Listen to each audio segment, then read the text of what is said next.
everybody. If this is your first time watching one of my videos, welcome and thank you for checking it out. If you've seen some of my other stuff, then welcome back. You'll kind of know the format and the layout and the sound of my annoying voice. So this video is going to be a little bit different than the other ones I've done. This is going to be a complete start to finish, starting in Adobe Camera Raw. Working up the raw files, doing the entire processing of this shot. There's a little bit of some stitching, a vertical panorama, just slightly. There's focus stacking. There's going to be just about everything that I can think of that goes into this shot. So let's go ahead and get started. Alright guys, so we've got our images open. I've got 4 exposures here that we're going to be using to piece this shot together. This is photographed just below Clear Lake in the San Juan Mountains of Colorado, up at about 12,000 feet. We had gorgeous light that afternoon, double rainbows, lightning, just about all the conditions you could imagine besides snow. Really fun night, and this is about the best composition I could come up with for this spot, facing the direction back towards these mountains where the light was getting really nice. Compositionally here, what I was going for was including quite a few elements, but trying to do it in a harmonious way.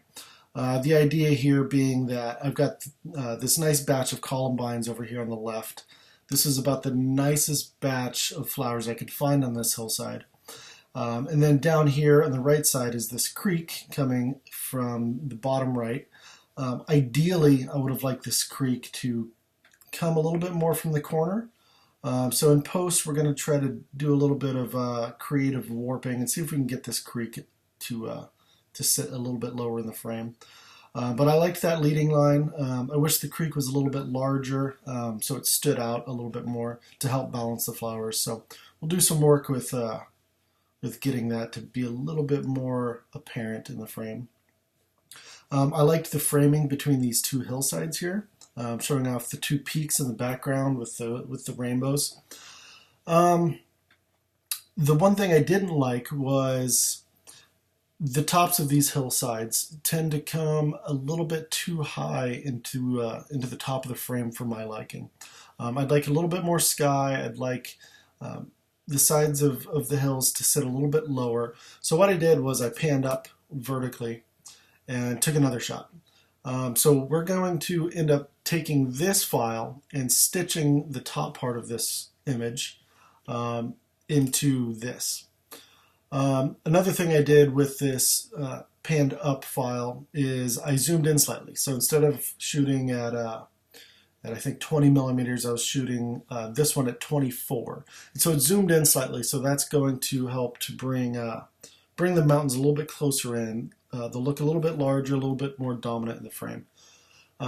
So that's what we're working with here. Our 4 files are labeled as to what they're going to be used for. I needed a little bit of a focus stack here to get good depth of field throughout the scene. Focus point 1 is focused here in the background. Focus point 2 is focused more in the midground. And focus point 3 is focused here in the immediate foreground. You will notice the second 2 focus points here, this one and this one, I got a little bit of my towel in the frame. That shouldn't be too big of a problem. These 2 focus points we're not going to be using for those areas. So that shouldn't be a problem when we go to use this. But mistakes happen, and you play the cards you're dealt. So we'll work around that minor issue. But that's our 4 exposures that we're going to be using for this shot, and let's go ahead and get started on working these raw files up. Alright, so where I normally start with processing my raw files is just dialing in the exposures, trying to get as much dynamic range as I want out of my images. That's not to say getting the most dynamic range that I can, just the amount that I want. and get a good kind of base point for how bright or how dark we're going to go with the shot. You will notice another mistake I made was having a different exposure between the three focus points. So these two are the same exposure. This one is a little bit darker. I'm not sure how that happened, why that happened. It shouldn't have happened, but it's a problem we can fix. I think it's good to include problems in these video series because I learn personally more from my mistakes than anything else. So it's kind of cool to have a couple mistakes in this shot and show you how we work through those. So for starters, what we're going to need to do is take our three focus points and get them to have matching exposures. That's because when Photoshop goes to blend the focus points, where it takes the sharpest bits of information from each layer, it's going to mask everything together. So if we try to mask this darker area that's focused back here in with our brighter exposure that's focused for this area, you're going to have obvious transition areas where it's going from dark to a big bright patch, and it's just not going to look right. So in the field, make sure you're always using the same exposure times, aperture settings, ISO times, or the ISO levels. Just keep your exposures matching. So what we're going to have to do is we're going to take these two exposures. So I've selected both of these, and I will drop the exposure down. So what I'm looking for here is just eyeballing it to get these close. You can see in the thumbnails on the left here, when you look at those, you can kind of start to judge where you're at. And then what I do is I just toggle back and forth, looking to see how close they are. So I still think they need to come down just slightly. Let's say about like that. That looks pretty good to me.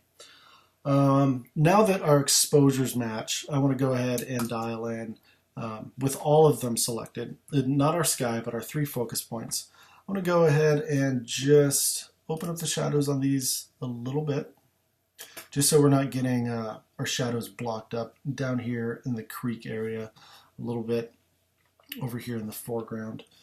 So that looks pretty good. I may want to kill the highlights just a touch, just so when we go to blend the other version of the sky into here, if there's any overlapping areas, we're not getting harsh transitions. Not necessarily mandatory thing to do right now, but better safe than sorry. So that looks about right there. Now what I want to do is I want to move on to colors. So with our colors here, what I want to start with, and what I normally start with, is just dialing in the white balance, getting the white balance we want.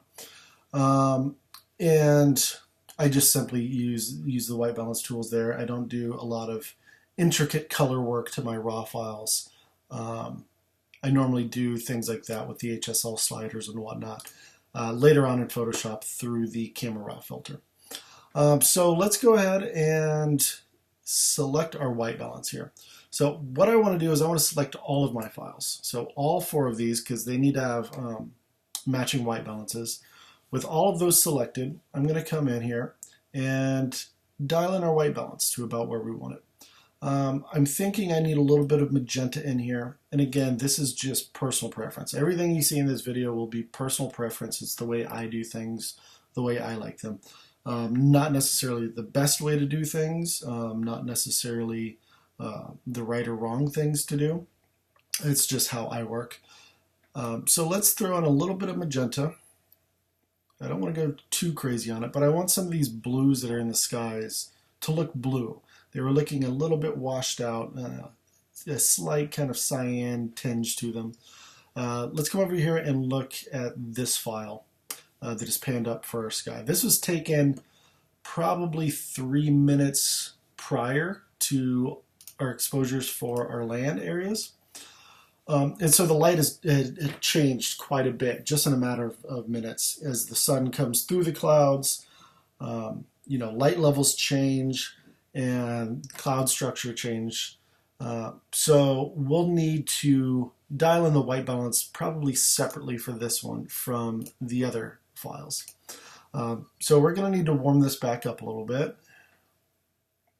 I want nice warm colors in the sky, but I still want to have some nice blues in these darker areas over here where the light's not hitting. Let's throw in a little bit more magenta, a little bit more warmth, something about like that.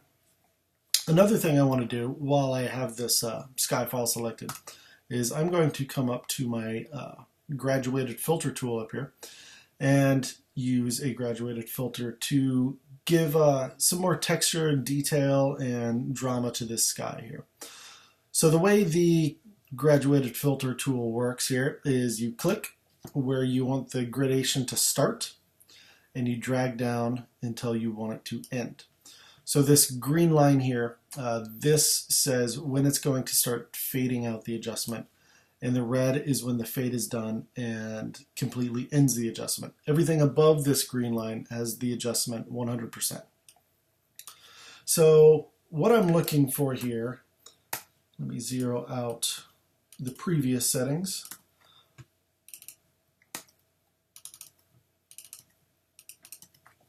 What I'm looking for here is to darken up the sky slightly, but also adding a little bit of texture back into it. So let's take the exposure slider and give this a little bit of darkness. And then let's take the clarity slider and give ourselves a little bit more micro contrast in that sky. So that's bringing out a little bit more texture. There's really cool sheets of rain pouring down here in the sky that are catching just a little bit of the light, and I really like that. So I want that to show up in the shot. So something like that looks pretty good. I'm also going to take the whites slider here and just raise that. And that's going to help the rainbow to stand out a little bit more. So it gives it a little bit more pop.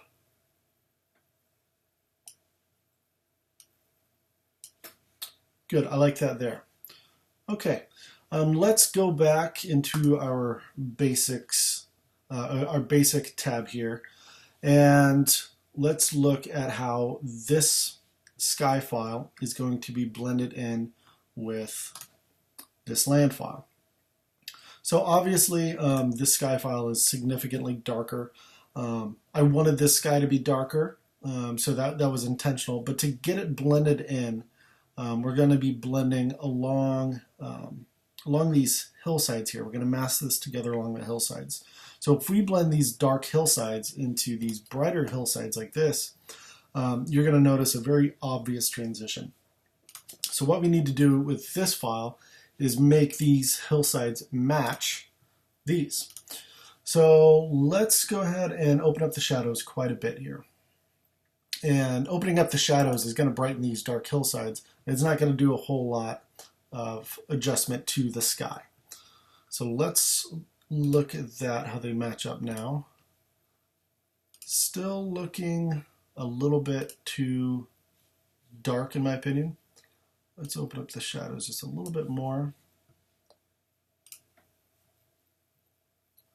And in these land files, actually to help even this out, I'm going to darken everything up here a little bit. So these two that I made the exposure adjustment to earlier, I'm going to select those two, darken this exposure down a little bit more while opening up the shadows a little bit more. I'm just trying to balance that light there by darkening the whole scene, but then opening my shadows back up when they start to clip. So I think that looks about right there. Now we need to take this one that had the different exposure setting and darken this up as well. We're trying to get this to match. So now let's look at how well they match. think this one needs the shadows opened up just slightly. And now let's look at this and how it compares to the sky file. So I'm checking that exposures look similar in the crucial areas where we're going to mask them together, and that the colors are similar. That looks pretty good to me there. I like that so far. Okay, the last thing I'm going to do here in the Basics tab is add in a little bit of vibrance and a little bit of saturation. If you're not familiar yet with the difference between vibrance and saturation, let me explain that to you. And I will explain this in the simplest way I know it, because that's the only way I know it, is that the saturation slider affects saturation across the board everywhere in the image. If there's a pixel that has color in it, it will add saturation to it. The vibrance slider, on the other hand, targets the colors that Photoshop deems low in saturation. So it's going to look for some of the more dull colors in the shot and add saturation just to those. And it will leave alone the areas that it reads are already high in saturation. So normally you can lean a little bit heavier on vibrance. You can get away with a stronger vibrance adjustment than you can with a saturation adjustment before you start clipping colors out. But with the vibrance slider, you do have to look out for your blues in your shot. The vibrance slider, for some reason, always really targets blues as a color that it adds saturation to. If I max this out, you can see what's affected most are the blues in my shots. So that's something to look out for. Don't go too vibrance crazy, or else you get really strong blues. And in my opinion, blues look better a little subdued. Blue is such a strong, bold color that only gets darker the more you saturate it, or at least it appears darker the more you saturate it. And too much blue saturation, and you start to get these areas of really dominant, strong blocks of color in your image that start to get heavy, and they can throw off the balance of the shot. So with that said, let's go ahead and throw in a little bit of vibrance and saturation. Now, I don't want to put in as much saturation into my raw files right now as I want in the end product. Normally, I like to leave my raw files slightly low in saturation. That way, when I go in later in Photoshop and start to work some of the contrast, I don't get oversaturated colors. And that's because contrast work always boosts up the saturation in an image. And so the more contrast work you do, the more saturated your colors get, and that can lead to oversaturated colors. So I'm going to leave things fairly low in saturation here. And actually I'm going to undo that, select all of my images here, and let's go about 9 or 10 on each. Fairly mellow adjustment, maybe a little bit less. Something about like that. So a little bit more saturation, but we'll get some extra saturation later on in Photoshop when we work with the colors. Or I'm sorry, when we work with the contrast. So that looks pretty good to me there. I'm liking it so far. Now that I'm looking at it, let's just throw a little bit more warmth into this sky file here. And I'm actually going to throw in a little bit more magenta, but then I'm going to take some of that magenta out in this side. I'd like a little bit more magenta over here to make these blues stand out a little bit more. But over here, it's already getting fairly heavy on the magenta. And so that'll start to give me this weird separation of colors in my sky. One side's really magenta, almost purple looking, while this side looks kind of warm and cool. So let's add a little bit of magenta to this sky file. But then let's grab another grad filter. And this grad filter I will drag across this way. And I'm not wanting to darken this at all. I'm not wanting to adjust the whites or the clarity, so I'll zero those out. And I'm just going to throw in a little bit of cyan to counter some of that magenta there. I think that looks more natural. Maybe end the transition here. That looks pretty good. So this grad filter I have coming in sideways, slightly at an angle, and that's just taking out a lot of that magenta out of this side of the image. Maybe throw in a little bit of blue in our temperature. Let's bring back a little bit of magenta. That looks good to me. I like that there. Okay, moving on.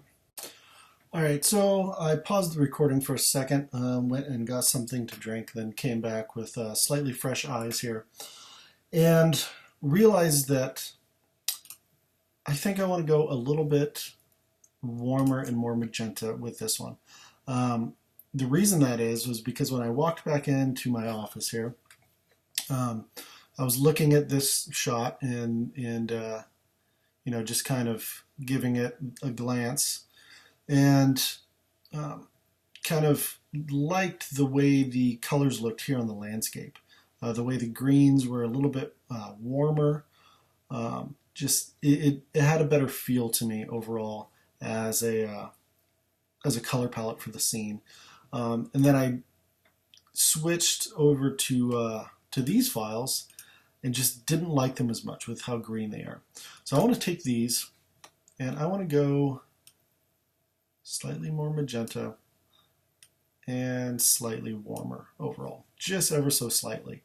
But that gets them to look a little bit more like these colors I have here in this shot. And I just happened to stumble across that. Otherwise, I would have kept the colors I had in these files up here and would have been happy with the way they were. So sometimes you walk away, you come back with fresh eyes, and you see something you didn't see. I think it's good to take breaks in processing, walk away, come back in a few minutes, come back, you know, a day later even, and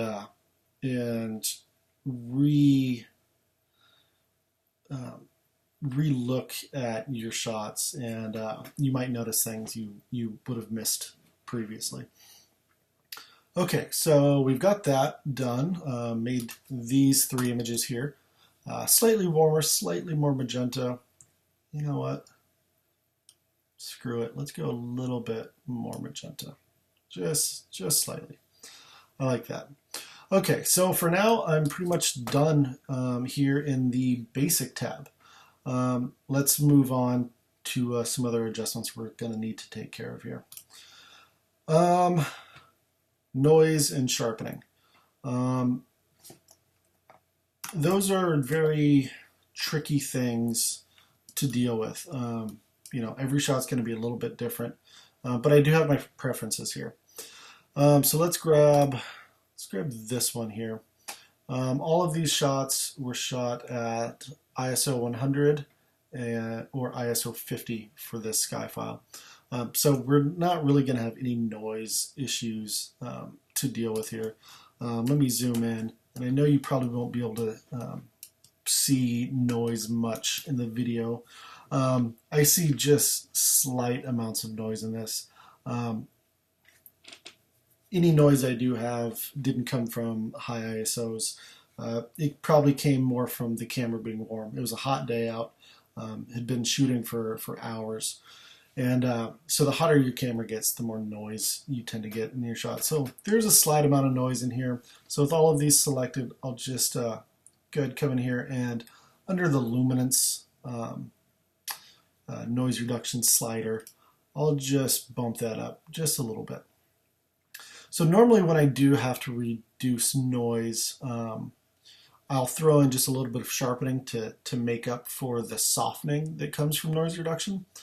I don't really like to get my shots as sharp as I can get them right off the bat here. I don't, you know, go crazy with the sharpening on my raw files.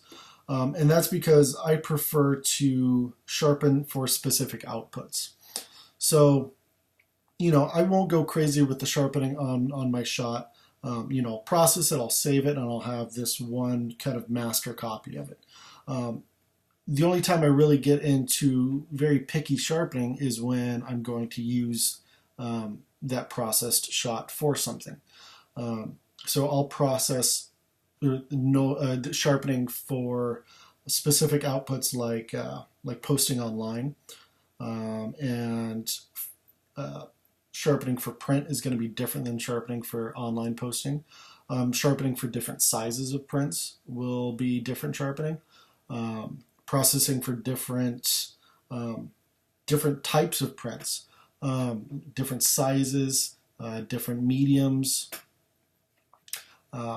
So you're going to sharpen a little bit differently for printing on metal than you would paper, than you would canvas, whatever you like to print on. I sharpen differently for all those things.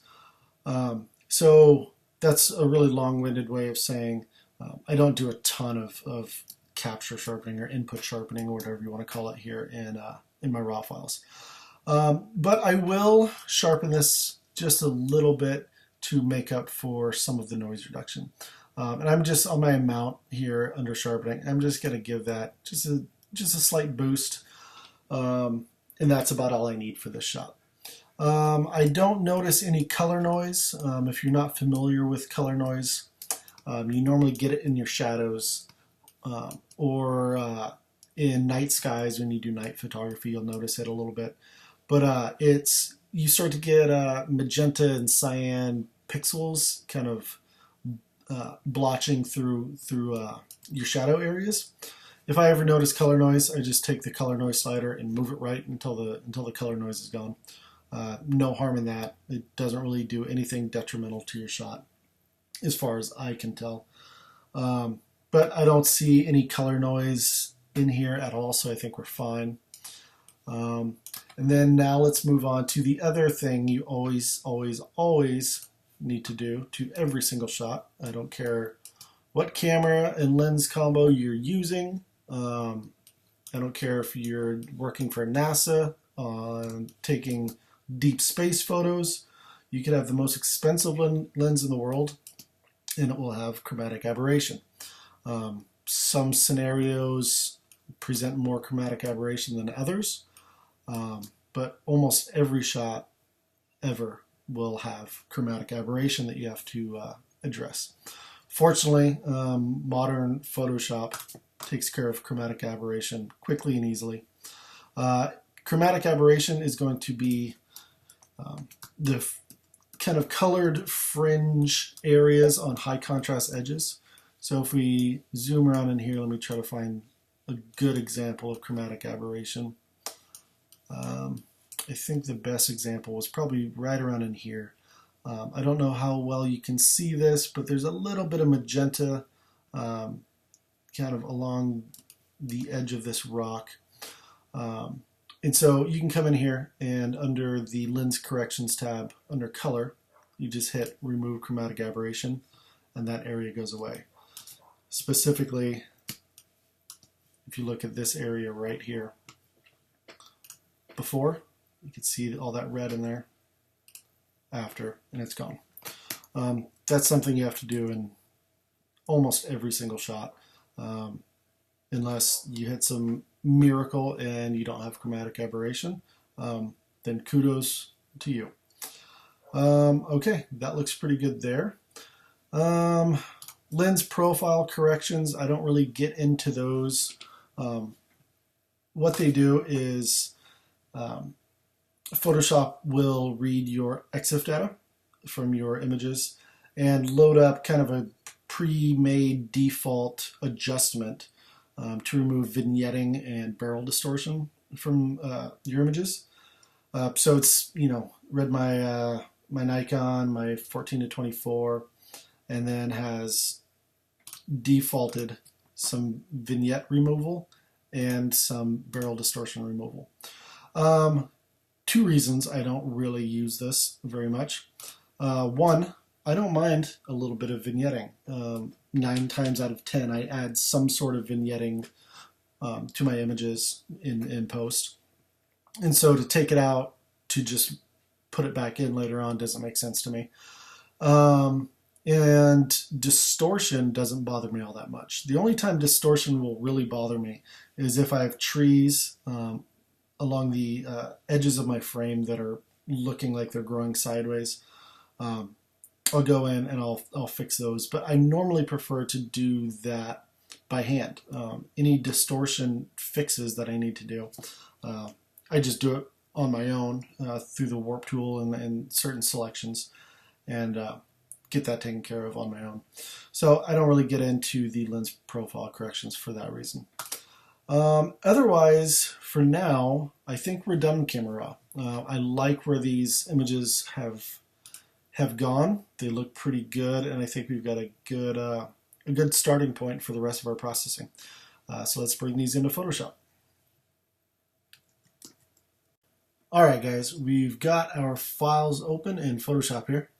We've got our 4 separate tabs. First thing I want to do is get this all pieced together. Normally when I start processing, I do all of what I call the puzzle work. You know, you've got your pieces of a puzzle here. You know, this shot we have 4 of them. We've got to put all these puzzle pieces together to get to a good starting point before we start some of the more artistic type of processing. So for this, our puzzle pieces are putting our focal points together, doing our focus stack and all that, and then stitching our sky and larger mountains into the top of the frame. So what I'm going to do is I'm going to go ahead and stack these 3 focus points on top of each other as layers. In Lightroom, you can go ahead and automatically open things stacked as layers. From Camera Raw, you can't do that. So you Lightroom guys can use this next 30 seconds to laugh at me while I stack these on top of each other. So I'm going to go to File, Scripts, Load Files in a Stack, Add Open Files. And I don't want my sky one in this. This is just for the focus stack. I'll deal with my sky separately. So I'll remove that one. Hit OK. And this creates a new tab with those 3 images stacked on top of each other. I can go ahead and close these tabs down now. I won't be needing them again. I still have my sky tab over here. We'll deal with that after the focus blend. And now that we have these stacked on top of each other, I want to go ahead and select all of them and align them. So what happens when you change focus points, you can see that between the focus points, you kind of slightly zoom in and out. So these won't necessarily stitch together very well. So the first thing we need to do is line them up so they can be stitched flawlessly. So I'll go ahead and select all of my layers. So I'm just going to hold Shift and click to select all of them. And I will go to Edit, Auto Align, run this on auto, hit OK, and that'll load up. So now that these are lined up, we just want to go through and double check, make sure that Photoshop did a good job of lining things up. Looks good to me, looks flawless. Now what I want to do is I want to start the blending process. So to get these blended together, it's pretty straightforward. It's really, you know, just a few clicks, and Photoshop does the majority of the work for you. Unfortunately, Photoshop doesn't normally do this perfectly. There might be little bits and pieces here and there we have to fix. So what I'm going to do is I'm going to create some copies of my layers over here.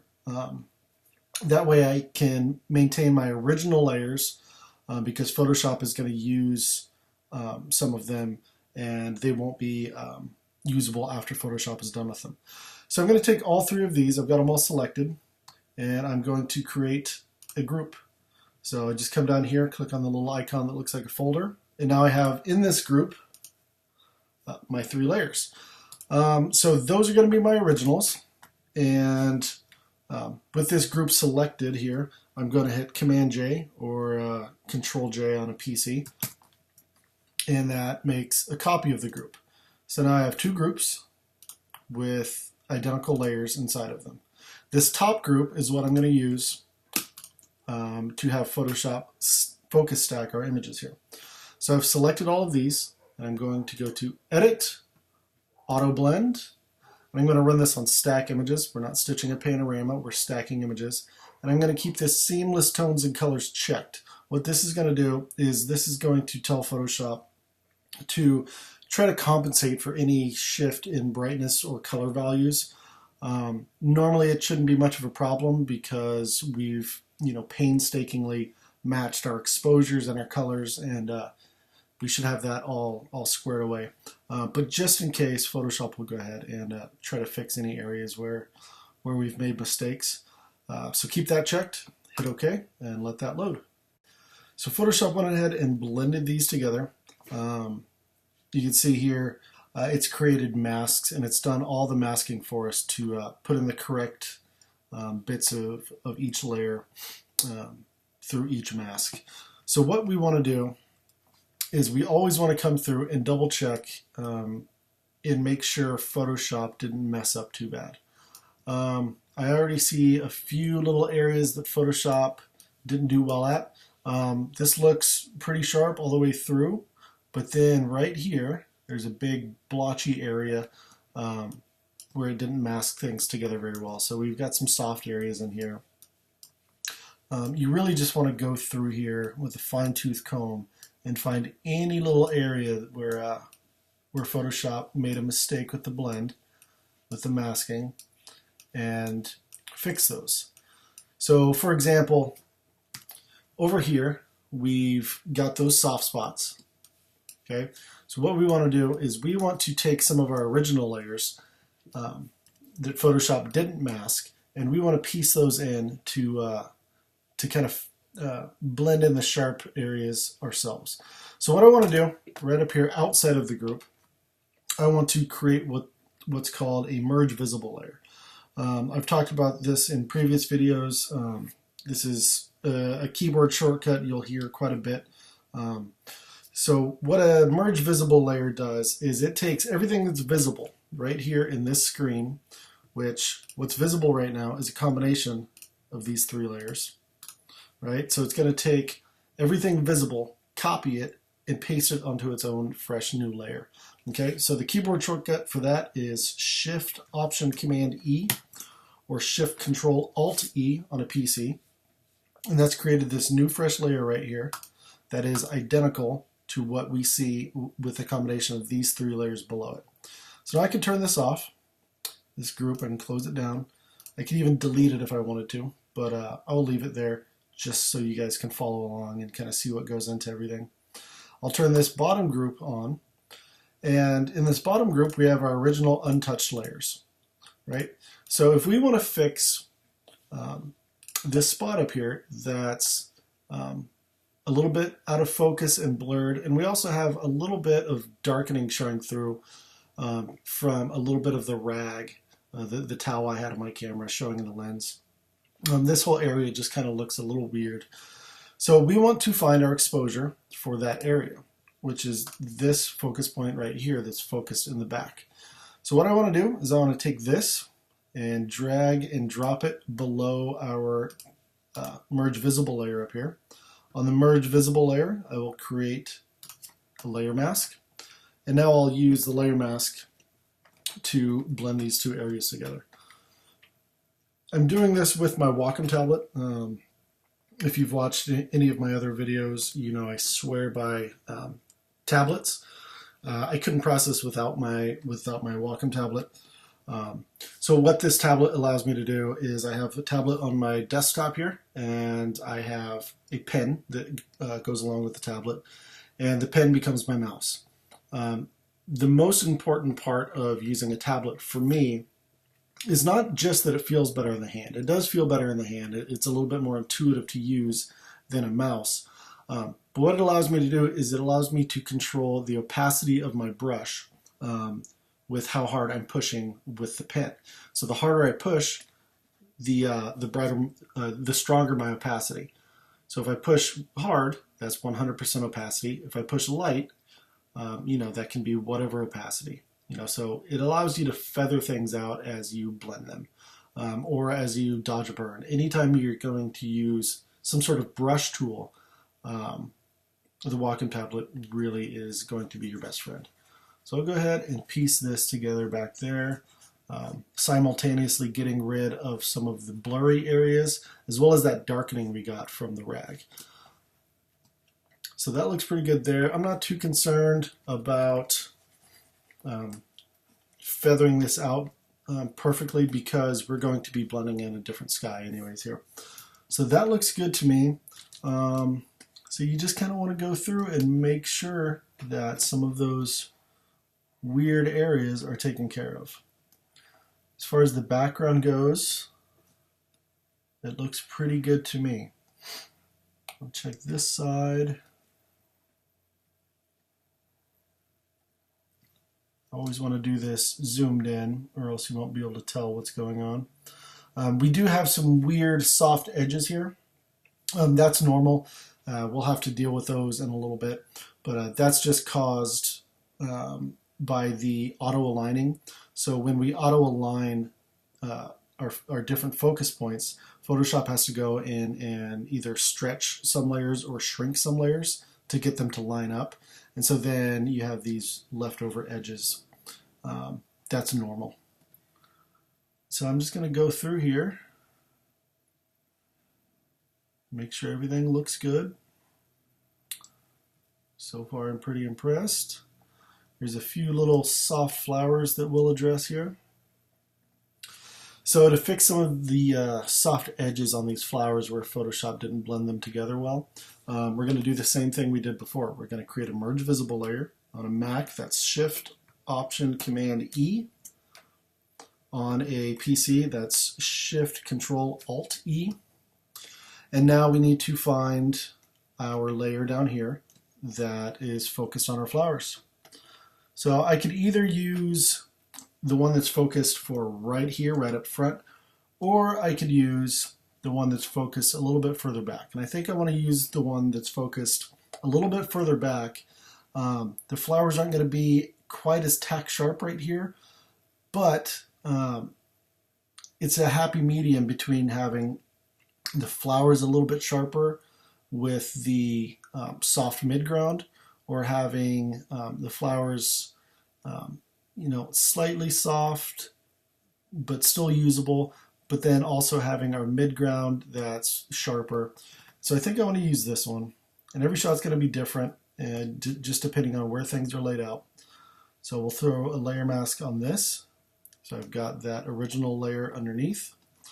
With that layer mask, I'll come in here and I'll just fix some of these soft edges here.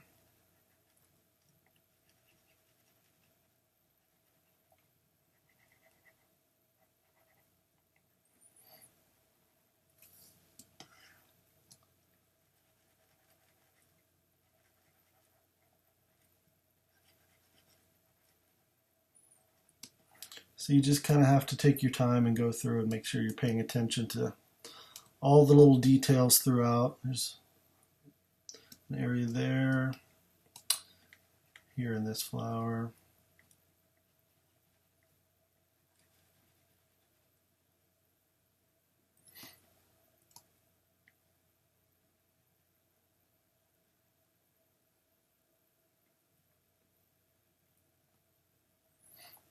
And Photoshop really struggles sometimes with these little tiny gaps in between the stems. So we really want to focus on those areas because in larger prints, those are dead giveaways. So you really want to be picky when you're doing this.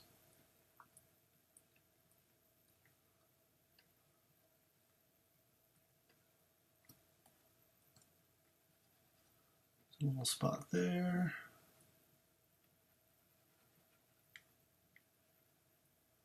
So that's already looking a lot better.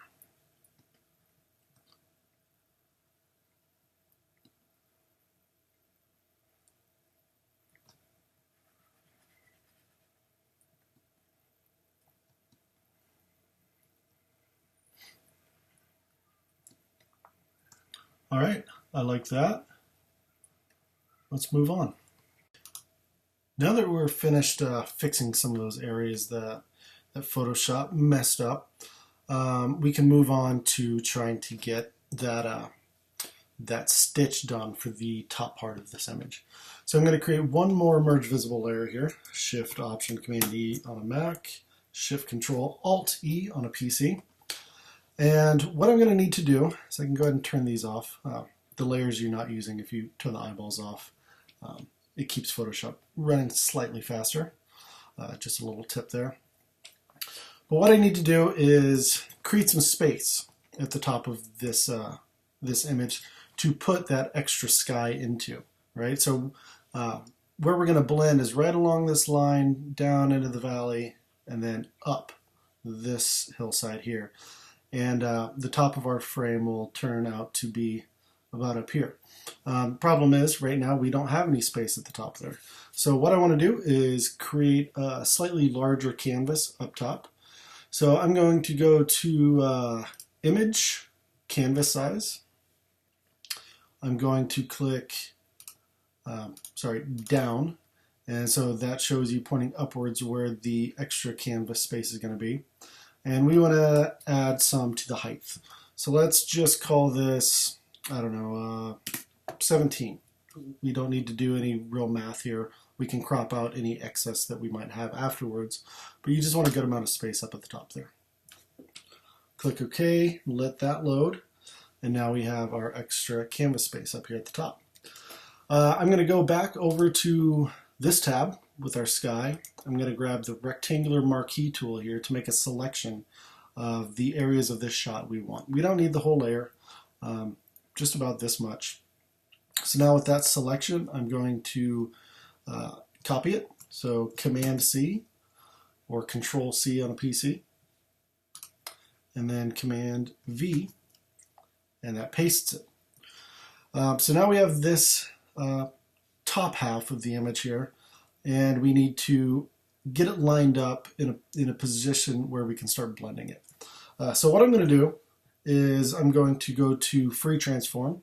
So you can go Edit, Free Transform. And what I also want to do is take the opacity of this layer, and I'm going to drop this down to about 50%. What this does is it allows us to see through the layer. So we can see a little bit of both layers. We can see our new one here, and we can see our original underneath it. So this allows us to see through it so we know exactly where it's lining up with the old and the new.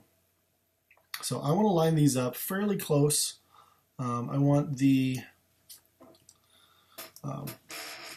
layers to line up in a way that that they'll blend together easily. I don't want to duplicate a lot of things in the shot. So, you know, if there's a tree here in the original layer, and then that same tree slightly off in the new layer, we don't want to start doubling things up. You know, it starts to look like when you've cloned something and you've got two identical bushes now, or two identical flowers. You want to look out for stuff like that. So we're going to try to get this in here in a way that that lines up well.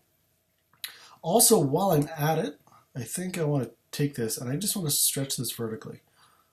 This is just going to give our mountains a slightly taller appearance. So, you know, that's nice that we can do that right now and get a little bit more bang for our buck here.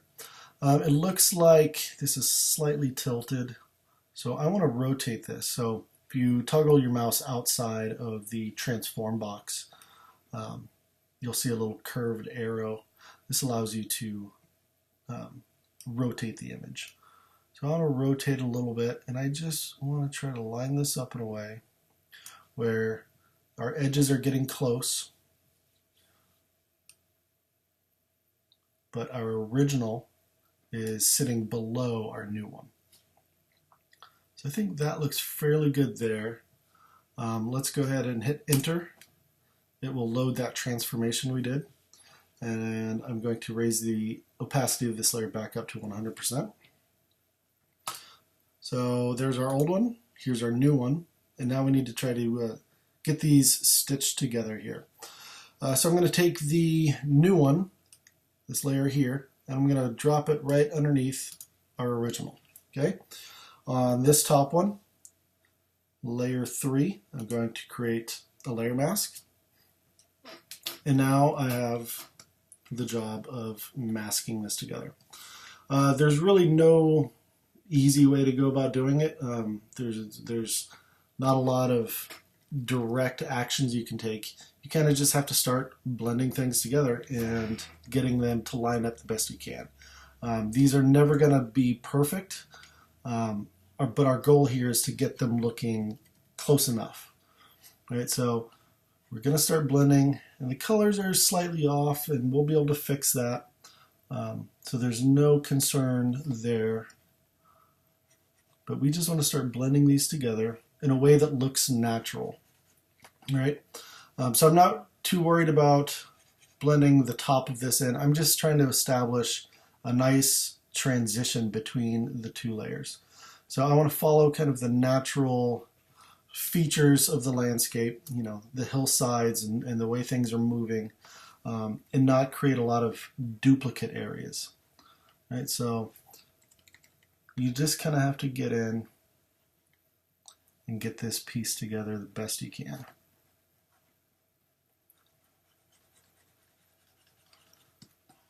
Again, I'm using my tablet here with a black brush, 100% opacity on my brush, but I'm able to control the opacity with how hard I'm pushing on my tablet. So, you know, up here I'm pushing, you know, fairly hard, so I've got 100% opacity, but then down here I might be slightly feathering this out, you know, just pushing very lightly on my tablet, and that'll give me a lower opacity. So here we can see we're starting to double things up a little bit. And we're going to want to avoid that as best we can.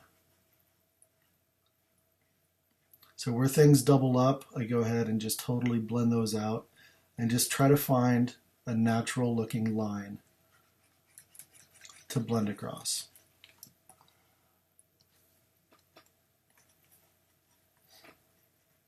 So here in the trees, it's pretty easy because trees can hide a lot of mistakes. You know, there's so much texture and detail in there that any little oddities get lost in the detail.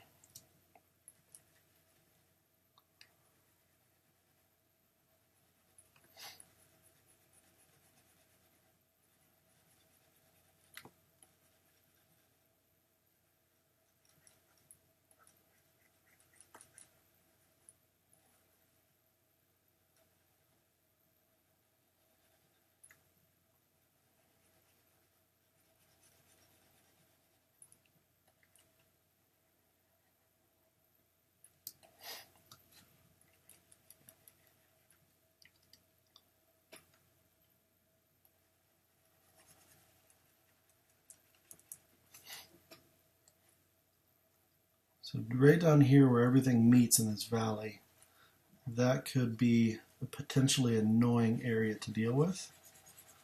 So we're just trying to find natural lines and have our features come together looking like that's how the way they were in the scene.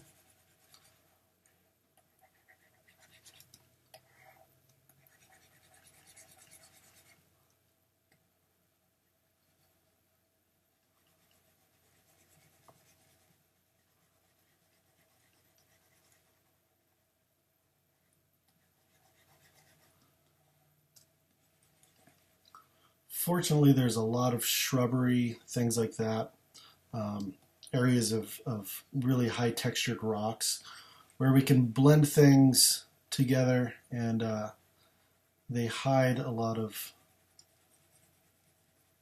problem areas that you might have. So now that I'm in here, I'm going to blend this down. This looks like it's coming together pretty well. And we're almost done with establishing our transition area. So here we see this rock and this rock are the same. So that tells me I want to get rid of that bottom rock.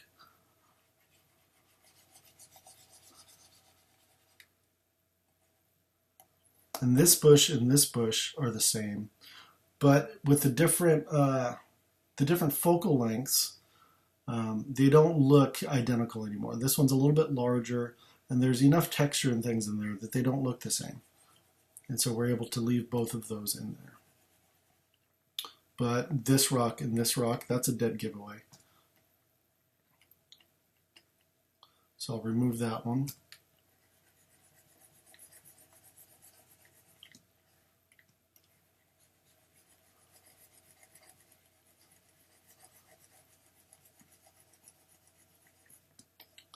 And now we've got the majority in there. So we've established our line all the way across from one end to the other. And the only thing we have to do is piece the rest of this guy in there. What I want to do is I want to double check to make sure I don't have any weird gaps or areas I missed. So if you look down at your keyboard, right next to your bracket buttons, on the right side, there's a slash. If you hit that slash, that gives you a preview. It shows you things that have been masked. And so you can come up here and, oh, I missed, let me switch my colors. I missed this spot. So I can come in and fix that. These areas were a couple areas where we had things doubling up, so I'm going to leave those. But there's areas in here I missed, over here. So this is a good thing to have anytime you're doing any sort of masking where it's not obvious where you've been and haven't been. Hit that slash that brings up the preview, and you can see where you've been. Some areas down here, this little guy over there.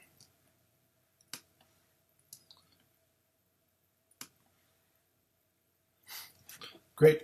Now I'm going to get a rather large brush, and I use my bracket buttons on my keyboard to adjust my brush size. And let's knock the rest of this guy out.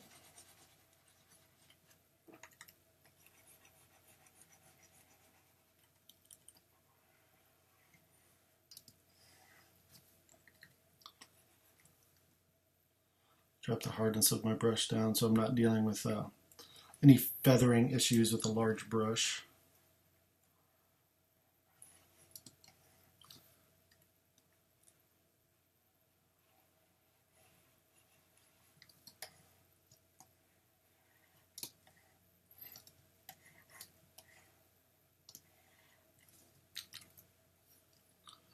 Now I get a real big brush and finish this off.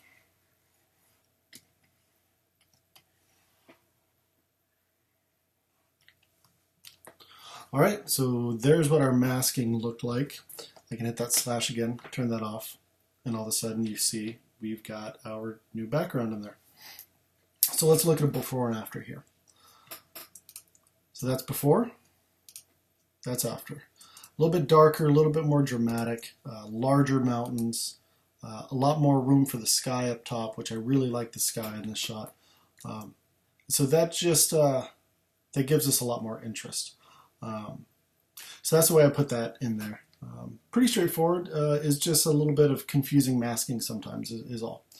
Okay, moving on. So the only thing left now with this blend is to fix this area over here where there is a slight difference in tones. So what I want to do is I want to see if I can come in and fine tune that masking a little bit. Or if I need to do some extra work in that area. See if I can just feather this out a little bit more. Let me make my brush soft again.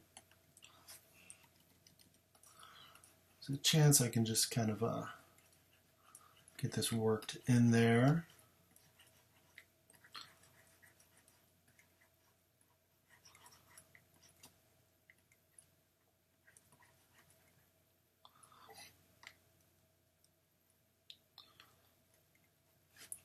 Kind of feather this area out a little bit.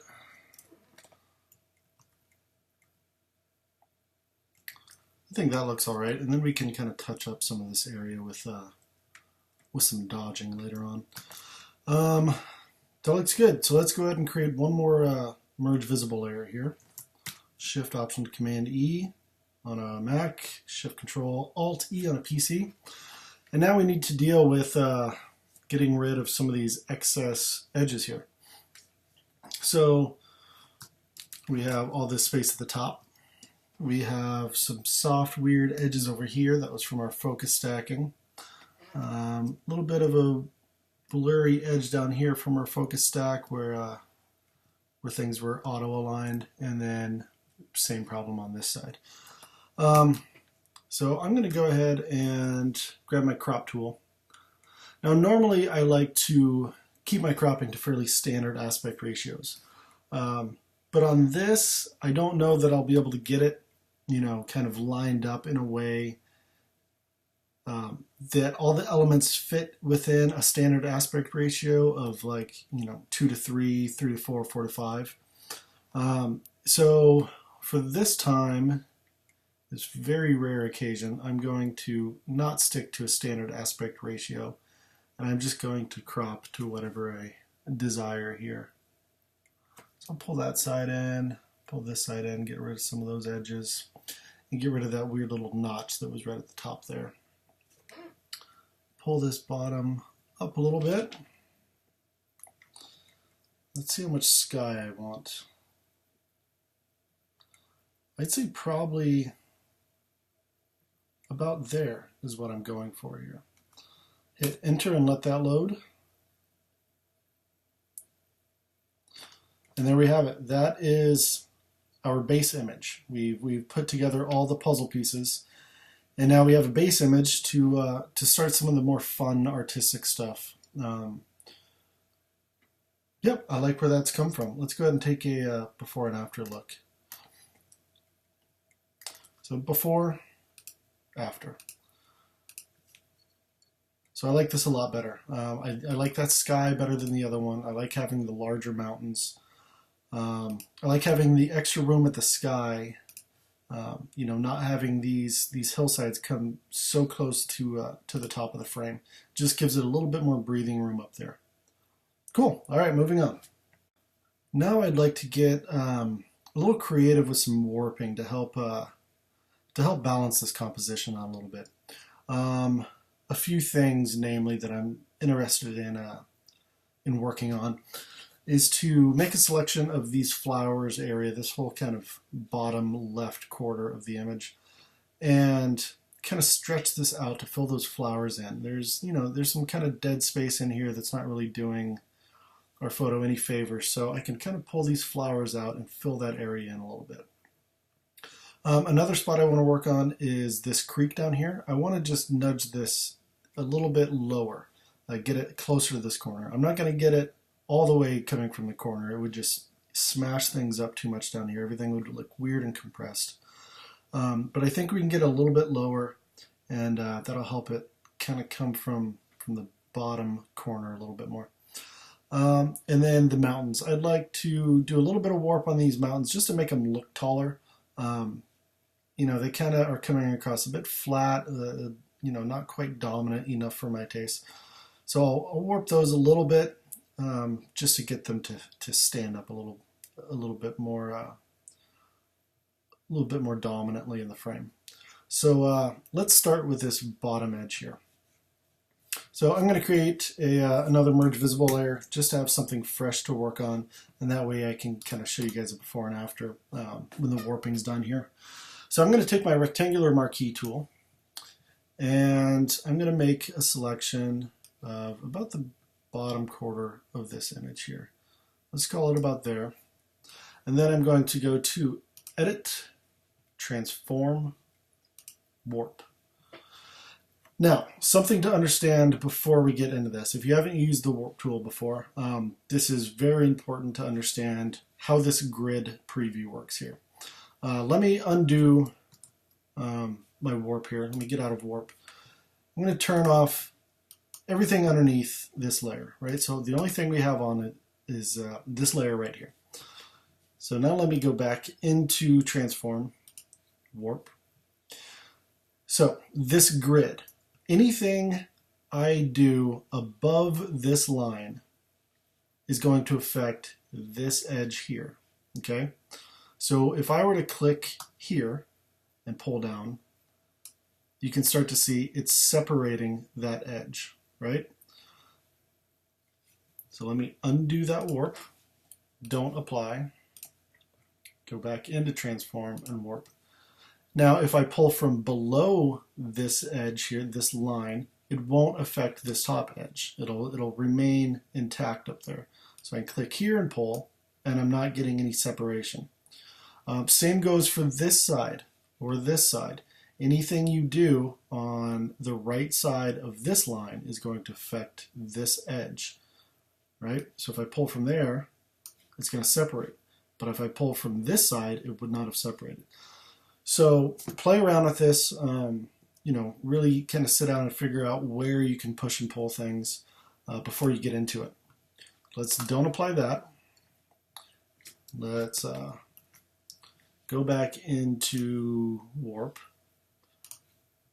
and let's actually warp this now. So I'm not going to do anything on the right side of this line or the top side of this line. Okay, so everything I'm going to be doing will be outside of those boundaries. So kind of pull this over, pull this down, just wanting to fill this area in a little bit. Make these flowers just a little bit larger, a little bit more full within this part of the frame.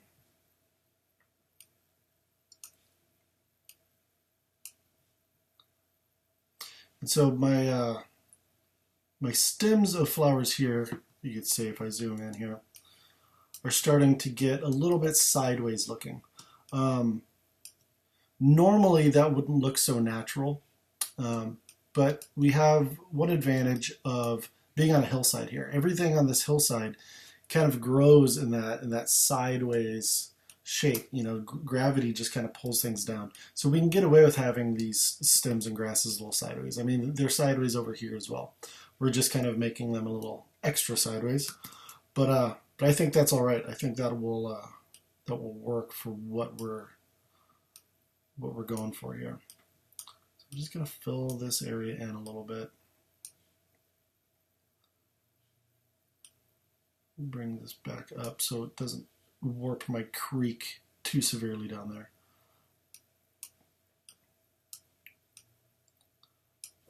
I think I like that there. Let's hit enter and let that load. Deselect my selection and look at before and after. So before and after, that looks all right to me. That fills that area in quite a bit more. You know, we've got a little bit tighter on the flowers there, so I like that. Let's move on to the next area. So let's make a selection of this part of the shot. Now I'll go into warp again, edit, transform, warp. Pardon my squeaky chair. And I'm just going to pull this creek down a little bit.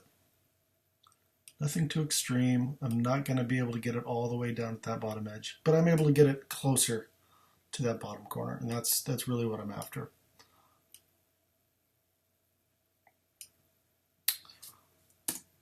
Hit enter and let that warp load. Let's look at it before and after. So that's kind of balancing out the elements a little bit better. The last thing I want to do is warp these mountains. So the problem with warping those mountains is going to be keeping our rainbows having a natural looking arc to them. So I want to make a selection of this whole area up here, all the way up into the sky, and excluding, you know, a lot of the lower land areas. Again, edit, transform, warp. Now I just want to slightly squeeze these in from the side. Just slightly, and then pull up a little bit.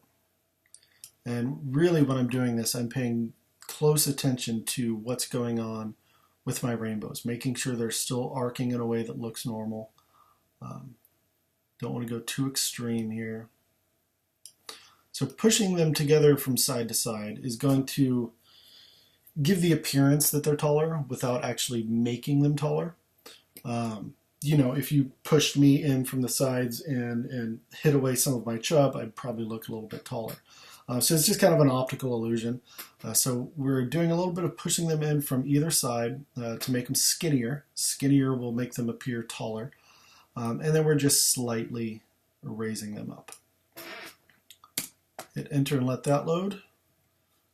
And let's look at an overall before and after here. So I like that a lot. Our rainbows still arc.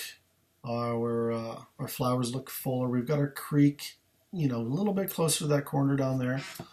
And I don't see any real detrimental issues that have arisen from any of that warping.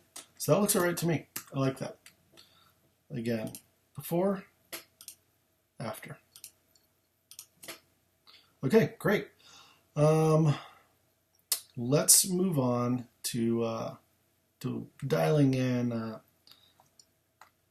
the contrasts and things like that a little bit. Let's create another merge visible layer, and let's go into the Camera Raw filter. Back here in the Camera Raw filter, which is a really cool feature that Photoshop came out with a couple of years ago, being able to come back into Camera Raw and kind of use some familiar adjustments. I am kind of wanting to fine-tune things a little bit. Now that everything's pieced together and we can see it as a whole cohesive unit, I just want to make a couple adjustments here. I want to go a little bit darker with the sky still. Just a slight grad filter towards the top just to kind of contain things, because the rainbows point directly out of the frame, which, we want to kind of contain the eye within the frame. So I'm going to drag a grad filter down here a little bit. We don't need it coming all the way down. We're just looking to darken the top of the sky. Let me zero out the settings we had from earlier, and I will just darken the exposure a little bit here. I'm liking that. It just kind of gives it a little bit more of a dark mood. We're getting a little bit dark over here, especially when compared to this side. So I want to drag a second grad filter down over here, just to kind of keep everything looking even. So that just kind of evens out how dark we're getting up there. So that looks pretty good. On this one, I think I want to throw in just a little bit more clarity. Nothing too crazy, but just enough to highlight some of the textures that are going on up there. I might fade this down a little bit, and that might be looking a little dark. So let me back off that a little bit there. Like that. Let's come back into the basic tab here, and I want to go slightly cooler with this, I think. Slightly cooler and slightly more magenta. I like that. And then maybe let's just start to darken it a touch. So what we want to do is I want to have a dark image, but then I'm going to go in with some dodging and burning and just kind of add highlights. So we'll be brightening things back up, but we need a darker base to let some of those highlights shine when we start to add those in. So I'm liking that. That looks pretty good. Let's hit OK and let that load. So let's look at a before and after here real quick of what we did in Camera Raw. It's a little bit darker. Looks a lot more dramatic. Going a little bit cooler with it gives it a little bit more of a color contrast with some of the greens and yellows going on, and then the blue flowers and the bluer sky. That just helps the rainbows to stand out a little bit more, in my opinion, and gives it an overall more dramatic feel. Next, what I want to do here is start working on some of the textures in the shot. So we're going to do a little bit of an Orton effect, and then we're going to do something that's almost the exact opposite of the Orton effect, where the Orton effect kind of reduces textures and gives you a kind of a soft, glowy atmosphere. And the other thing we're going to do is a micro contrast, which starts to bring textures out. So with the two of those combined, you kind of get the best of both worlds. You get a slightly kind of glowy effect, but you end up not having to sacrifice any fine texture in the shot. So for the Orton effect, what we need is two identical layers. So I'm going to hit Command J on my Mac, or you can hit Control J on a PC, and that creates a copy of whatever layer you have selected. So I've got layer 7 here, and then that created a layer 7 copy. So 2 identical layers. Top layer, I want to go to Filter, Blur, and go here to Gaussian Blur. I'm going to run this normally anywhere between 35 and 50 on the radius. Let's just go maybe around 40 for this one. Hit OK and let that load. And so that is the first step. It starts to blur things out a little bit, but we don't want a blurry shot. So we're going to take the opacity of this layer. And I normally drop this down to about anywhere between 10 and 15%. Let's just call it 12 for now. And then to finish it off, we're going to go to Image, Adjustments, Levels. You can use curves if you're more comfortable with curves. I have always used levels, and I'm just kind of set in my ways at this point. So I tend to use levels more than I use curves. But what we want to do here is we just want to add a big whack of contrast. So I'm going to take the shadow slider here, and I'm going to darken this down. And then I'm going to take the highlight slider and add quite a bit of brightness into the highlights here. So normally I'm going significantly more with the highlight slider than I am with the shadow slider. And so that's going to give us our contrast, which is going to enhance the glow feel. So let me zoom in here, and let's look at a before and after of that. It might not be super apparent over the video, but we're achieving a nice kind of glowy feel.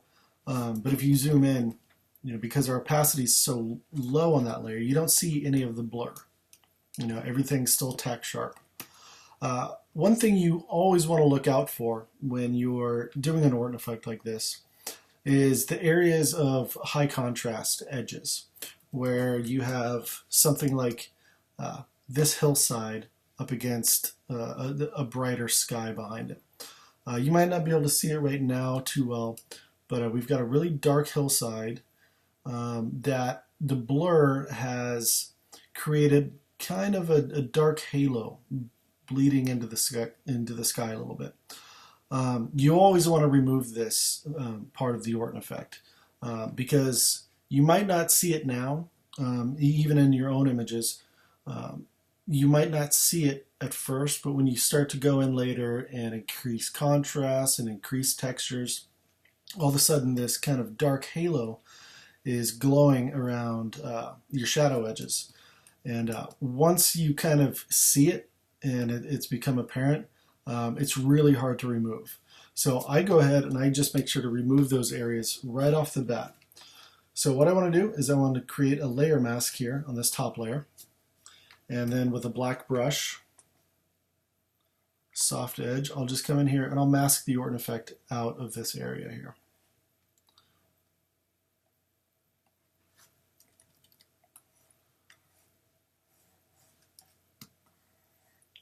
So anywhere where I've got those really contrasty edges, so kind of even up here, I'll take it out of this area. I might even take some of this Orton effect out of this entire sky, just because I don't want that area getting too bright. So that looks pretty good to me there. So I'll go ahead and create a new merge visible layer, and that way I'll have a fresh layer and I can move on. So the next step after this is trying to pull some texture back into it. We kind of want to have the best of both worlds. We want that kind of glowy, dreamy feel that I like. At least I want that in my shots. But then I want to bring back some nice textures. I don't want to sacrifice textures. So I'm going to go to Filter, and then down here I have the Nik collection. And you can get this for free, the Nik collection. At least I think Color Efex Pro, which is what we're going to use here, this plugin. You can get this for free. So just go ahead and Google it, and it's a free download. So we'll let this load up, and it normally takes a minute. So this is a pretty cool little plugin, especially now that it's free. Um, there's all sorts of different filters and things like that you can use. I only use maybe 3 or 4 of these ever, and it's rare that I use anything other than this one right here. This one's called tonal contrast. So I click on that. The default settings make it look horrible. Definitely not a fan of the default. So let's go over here to our sliders and just zero all of this out. So there's 3 sliders here. Each one targets the specified tones of the shot, and what it does is it draws texture out of it. So it's kind of adding a little bit of contrast, but on such a fine scale that it's not, an overall contrast where your shadows are getting, dark and your highlights are getting bright, but it does it on a smaller scale, which draws texture out. So you've got the highlight slider, mid-tone slider, shadow slider. The saturation slider I don't ever use. It's just kind of an archaic way of adding saturation. So normally I just say forget that that slider exists. Another thing, I don't ever run this normally more than 10% on any given slider, because then you start to get back into that look we got in the default settings, where it's kind of this tone mapped HDR, crunchy, just unrefined look. And it can also start to add noise into a shot. So you want to be really weary of going too high with any of these adjustments. So let's go about 9 on our highlights. We don't really have a lot of highlights in this shot. Maybe it's slightly in the rainbows, but otherwise this is all midtones and shadows. So midtones, let's say 7, and then shadows, let's say 6. So let's look at that before and after. So I don't know how well you can tell over the video, but that's drawing out quite a bit of contrast, micro contrast and texture from our shot. And so it's just kind of adding in some of that texture we might have lost from our Orton effect. Our shadows are getting a little bit dark here in the trees where it's adding some of that micro contrast in there. So I'm going to open up the shadows just a touch. That way our shadows aren't getting too dark. And that looks pretty good there. I might even go slightly less. Let's say 5 in our shadows and 6 in our midtones. So that's looking a little bit better there to me. It's pulled quite a bit of texture out of our sky, which I like because I like these sheets of rain pouring down up there. So I'm liking the way that looks. Hit OK and let that load. All right, let's take a look at a before and after here again. Might be able to see this a little bit better, larger. Like I said, just squeezes some texture back in. Let's take a look at a before and after of both of the texture adjustments. So before the Orton effect and before the tonal contrast, that's what it looked like, and after. So still a lot of texture, possibly more texture than we had, and a little bit of a glowy feel that I like, and I think it lends well, especially to this kind of rainy, stormy light where we have rainbows going on and things are a little bit glowy back there to begin with. So that looks pretty good there.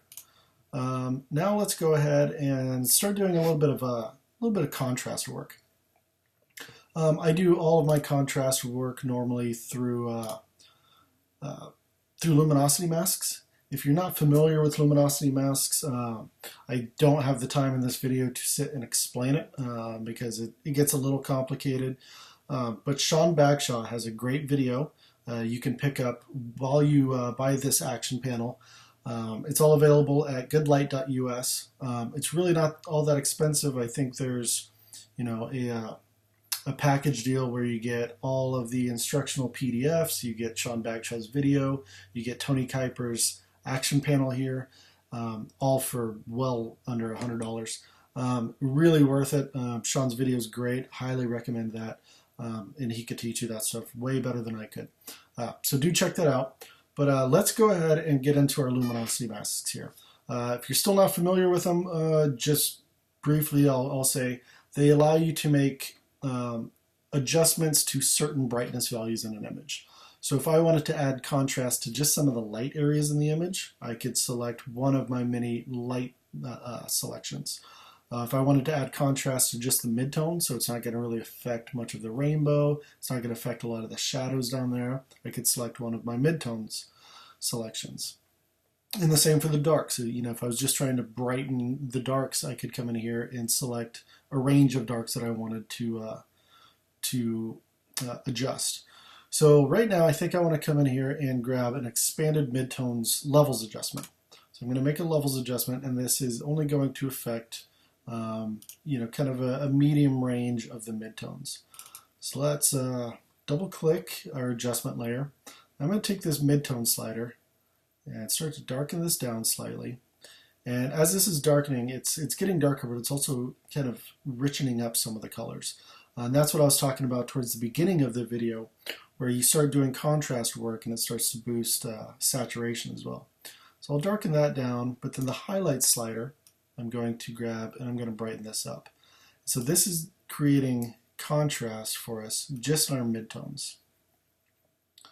So I'm wanting kind of a significant amount of contrast to the midtones there. So before and after, a little bit darker, a little bit richer, but some more contrast in there. You can especially see the rainbow jumps out of the sky quite a bit more. Our shadows are looking a little bit dark, so let's come into our panel, and I will grab a super darks levels adjustment. So I click that action, it plays it, and loads it. So I'm going to grab this slider down here. This is the opposite of this slider up here. So where this one darkens the shadows, this one is going to lighten the shadows. So I'm going to lighten the shadows a little bit there, maybe darken them back down there, and I'm just trying to open up the shadows just a touch. But I still want that dark feel to our shot. So these are very slight adjustments.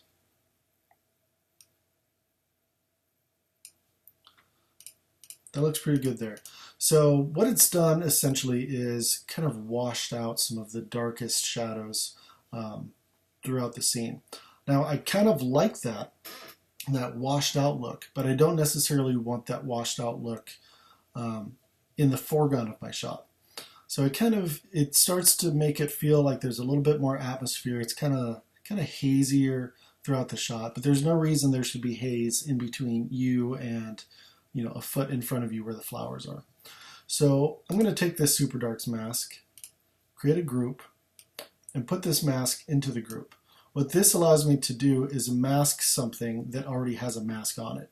I don't want to affect this mask that is already on this shot, because the luminosity masks create this perfect mask. And I don't want to go ruining that in case I want to readjust something. So if I want to mask something that has a mask, I throw it into a group and put the mask on the group. So in this group, the only thing that's in there is this Super Darks adjustment. And now I will take a black brush on this new layer mask I created and mask this adjustment out of the immediate foreground area. It's also going to create a little bit more depth now that this area is a little bit more washed out.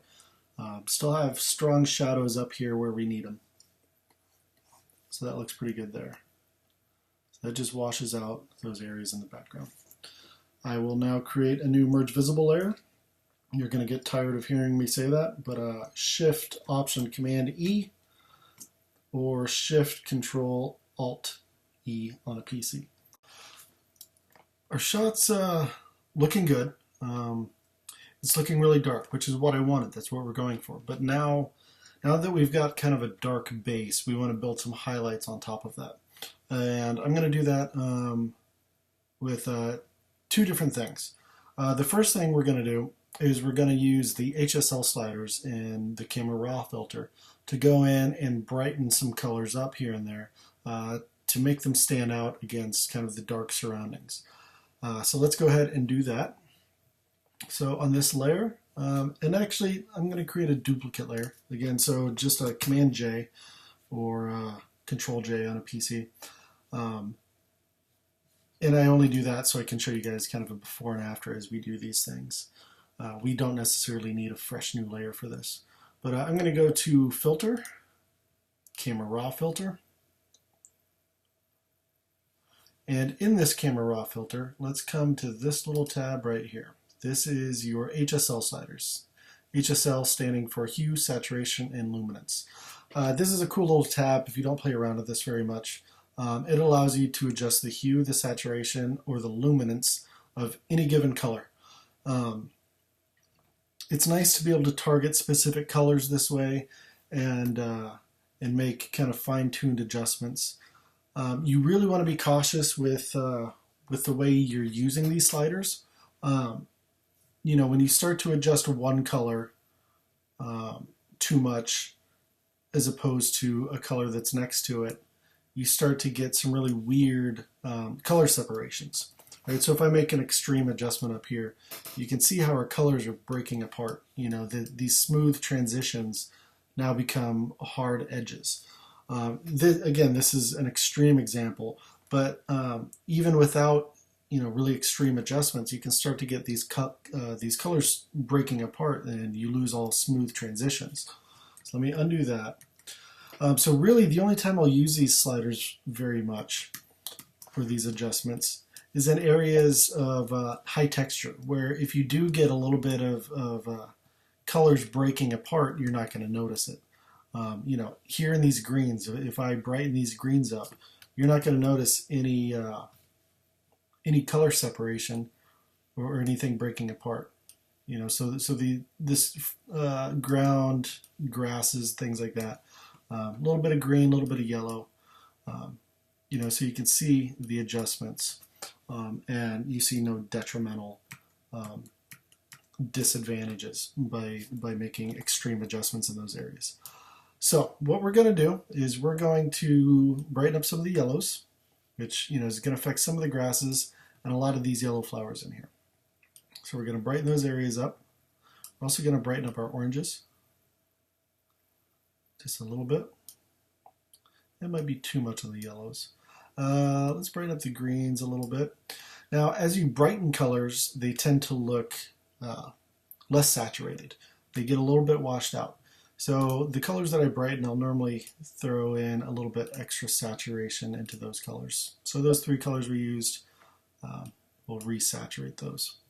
And I'm also going to work with these flowers here. We want some nice highlights to pop up against kind of the dark surroundings. So let's come back into the luminance and go into a little bit of our blues and a little bit of our purples. Brighten those up. And again, they're starting to look a little washed out. So I'll come into the saturation and add a little bit of blue saturation, a little bit of purple. Not too much, again, because purples and blues can become really heavy, dense colors. And you don't want them to overpower the rest of your scene. So something like that looks pretty good. But what happened when we adjusted the yellows and the oranges, it's affected our rainbow. We don't want that adjustment back here in the rainbow. We don't want it in the highlights over here on the hillside. And I debated removing those highlights over there, but I actually kind of like them. So I'll leave them in there. But let's go ahead and hit OK and let that load. And so you can see how much brighter things have gotten, which didn't necessarily brighten up any of our shadows, but up against the shadows, they've gotten brighter, which kind of gives a little bit more luminance to the shot overall, so it's not looking quite as dark. But I don't want that adjustment everywhere. I only want it in key places. So let's go ahead and put a layer mask on that. And then I'm going to paint this adjustment out of the areas we don't want it. So with the black brush, soft edge, I'm just going to remove this from the sky. Again, I can hit that preview / button there. And maybe I can have a little bit of brightness down here in the bottom of the rainbow. So with white, I'll paint that back in. And you can quickly switch between black and white brushes for masking by hitting X on your keyboard. So sometimes if you miss that, I'm hitting X on my keyboard and toggling back and forth. So let's look at a before and after there. I like what that's done. It's given us a little bit of highlight of the mountain back here, a bunch of luminance in the landscape. And so that's one way I'm going to kind of put some luminance back into this image. The other way I'm going to do that is by color dodging. This is something I came up with several years ago, where when I'd start to dodge something out to add highlights here and there, I did, like I said, just a few minutes ago, when you brighten a color, it starts to look a little washed out. It loses some of the saturation. So now when I dodge and burn, especially when I dodge, I'm using color in my brush, right? So let's create a dodge burn layer. The way I dodge and burn is on a 50% gray layer. So what that is, I've got an action for it here that I just play. But let me show you what it is and how to make one of your own. Let me turn off all of these. So what you see is this gray layer. This is 50% gray. So it's no closer to white than it is to black. It's just straight down the line, a 50% colorless gray. The blend mode for this layer is set to soft light. So what that does is when you have the soft light blend mode set, you don't see 50% gray. You only see things that are brighter or darker than 50%. So if I paint on this with a white brush, it's going to brighten things. If I paint on this with a black brush, it's going to darken things. That's how I dodge and burn. Let me show you how to create one of those. So the way you create one of these, and they also have dodge burn layers here, the Tony Kuiper action panel, but I prefer to use my own. You're going to hold Option or Alt and click this new layer icon down here in the bottom. That's going to bring up the new layer dialog box. You can name this whatever you want. I'll leave it unnamed for now. Down here under mode, you're going to change the blend mode to soft light. And when you do that, this little checkbox pops up. Fill with soft light, neutral color, 50% gray. Click that, hit OK, and now you have your dodge burn layer. So, like I was saying, if we paint with white on this, it's going to brighten things, but look how washed out those colors get. Okay, so instead of using white in my brush, what I like to do is I'll come over here and click on my white, and that's going to bring up the color picker tool. What this allows you to do, it gives you a little eyedropper, and you can come in and make a selection of the color you're going to be going over. This is the color I just clicked on right here. And you can use that color in your brush as you're dodging. So it's going to infuse that color back into it as you're brightening it. So you don't get that washed out look. But because I am trying to brighten, I don't want to use a dark color here. I want to use a bright color. So I'm going to take that color, I'm going to go all the way up towards the top. This is where you get your brightness in your color. And then left to right is where you get the amount of saturation in your color. Okay, so I'm going to go pretty bright all the way at the top because I'm trying to brighten things up. And I'm going to go with kind of a medium saturation. Now, you can take a little bit of artistic merit here and adjust your color so that maybe you're kind of warming things up as you're brightening them, which kind of gives you a little bit more of a feel of ambient light hitting the landscape, kind of being reflected down from the sky. So I'm going to warm this color up just a little bit. I'm going to go with kind of a yellow color there and hit OK. And now we have our color selected. You can see over here we have this yellow instead of white. I am going to drop the opacity of my brush down fairly low into the 20s. Even though I can control the opacity with my pen tablet, it's easy to go way too far this way too quick. So I drop the opacity down. So now no matter how hard I push, it'll max out at 26%. And then I can feather it out from there. So let's undo that. And now I'll come in here and just start adding some highlights to things. And you want to do this gently, but the idea is I'm going to go over a lot of these little bushes and just kind of add little highlights to the top of them. I still think my opacity is too high. It's getting worked in there too quick. And so I'm just trying to create the appearance of a little bit of extra ambient light. And so all these bushes will stand out a little bit better, and it'll give a little bit more luminance It will also kind of increase the apparent texture. We're not actually increasing texture, um, but it'll make things stand out in smaller ways. So I'm just going to work this in nice and easy and not go too overboard with it. When you're first learning these things, it's easy to get excited about it and then go a little crazy and go overboard, which I've been doing this for a long time and I still go a little bit too crazy and overboard sometimes. But even back here on these hillsides, there's all these kind of nice little highlights. I just want to accentuate some of those. So you can go as small as you want with this. You know, you could zoom in and you could add, you know, highlights to all these little bushes if you want. You know, it'll take you a long time to do it, but it just depends on how intricate you want to get with this technique. So we're just going through and just accenting things here and there. You know, I especially like to do this along these ridges where the hillsides separate from each other.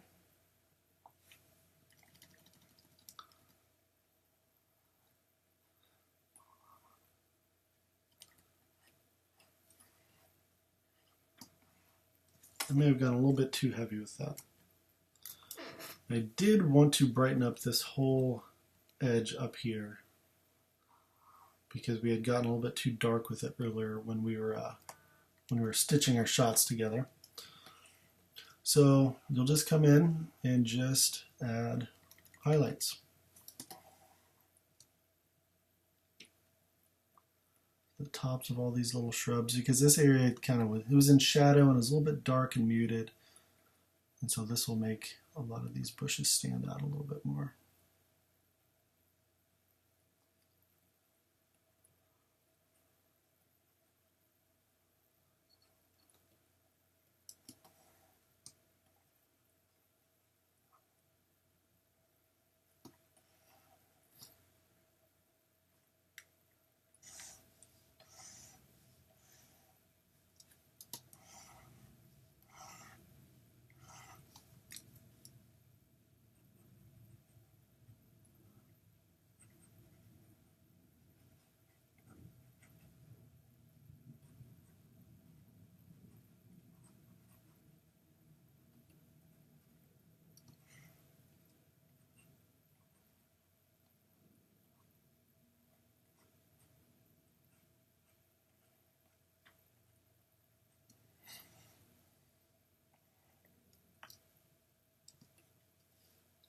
So I can even change colors up a little bit here and highlight these little flowers. You can do this with pretty much any color anywhere in the photo.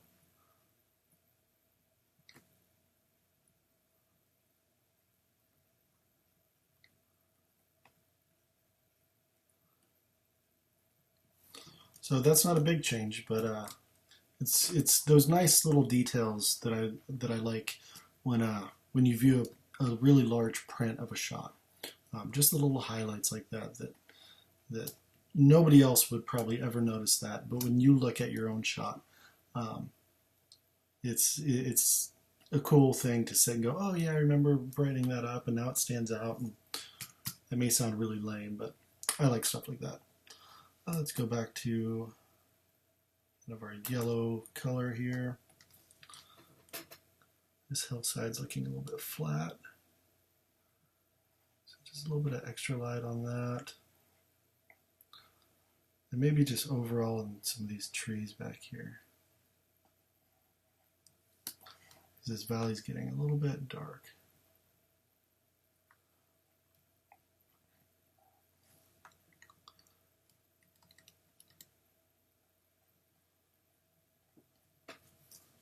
And if you want, you can even do things like this through a luminosity mask to kind of exclude some of your shadows, or just to select a certain range of tones that you want to add some of your highlighting to. So sometimes I'll even get so picky as as to come in here on trees and just, you know, every little branch, add a little highlight onto those. I won't make you guys sit and watch all through that, but you know, that's something, if you're feeling especially picky, you can go ahead and do. Let's look at kind of a before and after of that. So just kind of adding some highlights here and there, nothing too major, but it just gives a little bit more depth, a little bit more luminance. Then if you feel like you went too strong with any of it, you can back off the opacity of that layer a little bit. I think I went a little bit too strong, so lowering the opacity takes some of the extremity out of that layer. All right, I like that. Let's go ahead and move on here. So while we're working with brushes here, I do want to add a little bit of haziness back here into the background. I kind of want to mimic the feel we have going on back here with the rain. You know, there's all this nice rain coming down, and you know, obviously because there's a rainbow, there's the rain, and I want to keep that feeling going from the sky all the way down here to in front of the mountains. So what I'm going to do is I'm just going to create a new blank layer containing no pixels. So I'll create the new layer there with the new layer button. And with my color, I kind of want to select one of these warm colors from the sky here. I don't want to go too bright with this color. I don't want to go too saturated. I'm really just looking to kind of wash this out a little bit. So I kind of have this dark brown warm color, and with a very low opacity. I'm going to come in here and paint some of that color in. And it's okay if I go a little bit too strong at first, because I can lower the opacity of this layer. But I'll just kind of lightly wash some of this out. All right, so that looks about right to me. Maybe back down on the opacity of that layer a little bit. But then I want to put a mask on this layer and mask out that adjustment from some of this valley here in the midground.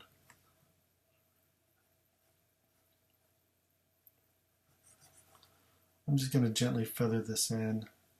No need to make a really fine-tuned selection at all here. We'll just fade this out. So double check where I might have missed some spots.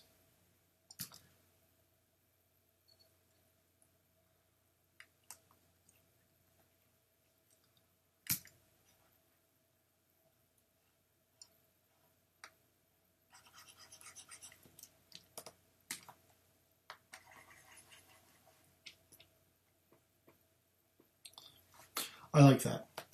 And if I want to, I can even extend some of that color up into the sky, give our sky a little bit more color.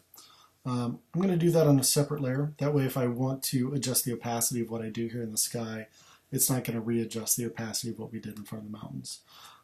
Let's take a little bit of that warm color. I might add a little bit more saturation to it. And with a very low opacity, maybe I can put a little bit more of that color into the sky up here. I'm looking at it, I think I went too heavy on the saturation of that color. Let me back up here, undo it. Let's back off the saturation. Let's back off just a little bit more. And so with the rainbow, you can see it's kind of brighter on this side. That's typical, where it's, you know, kind of lighting up some of this rain here. I want to stay on this side of it. Just work in a little bit of that kind of brightness and warm tones into there. And then maybe a little bit over here on this side. And then maybe do a couple swipes, just kind of overall.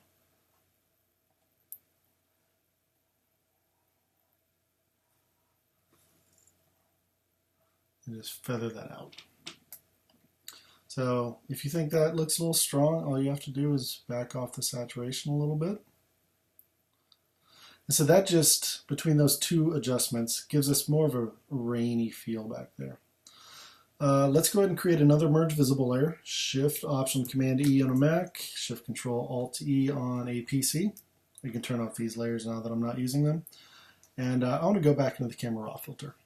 Now that I've done a little bit of work with dodging and burning and enhancing some of those colors and adding some luminance and apparent ambient light, things are looking just a little bit off with the colors now. It's getting a little bit too warm for what I was hoping for.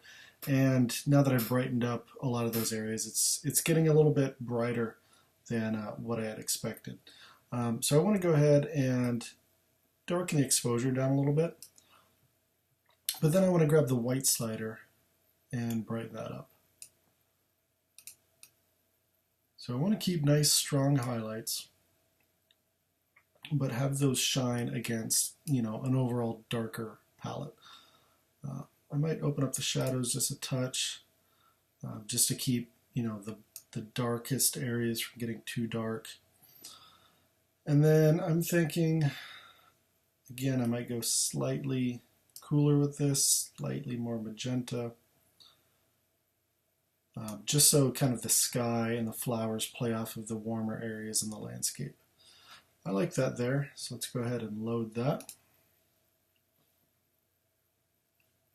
And that looks much more like what I'm after. The next thing I want to do is start trying to get this creek to stand out a little bit more than it is. Right now it's just kind of a secondary thing. So let's go ahead and do some work on that. So for the creek, I think I want to come in with a dodge burn layer and try to highlight some of the whitewater little cascades in the creek there. So I'll create another dodge burn layer.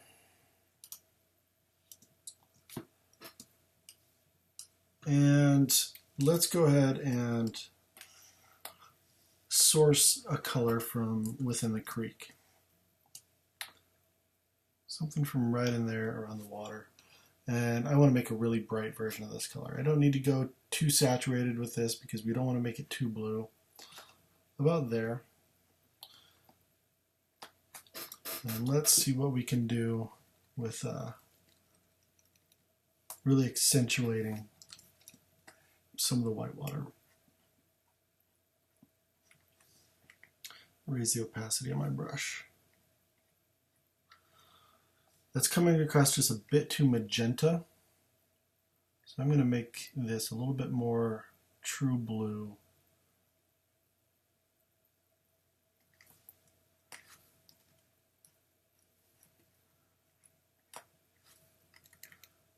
We'll just accent some of this water in here.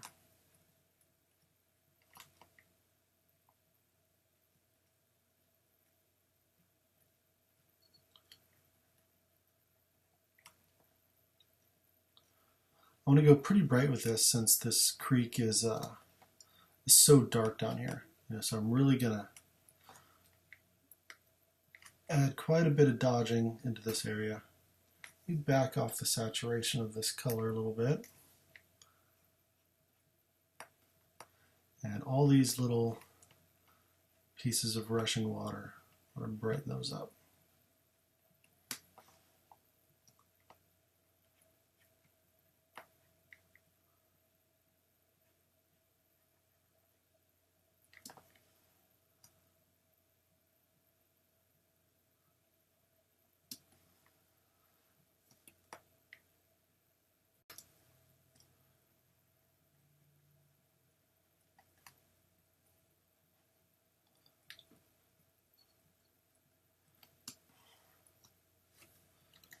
Even come down here and get all these little highlights.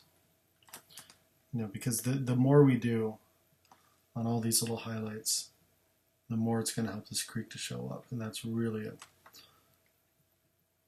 main thing we're after with this, making this creek really stand out.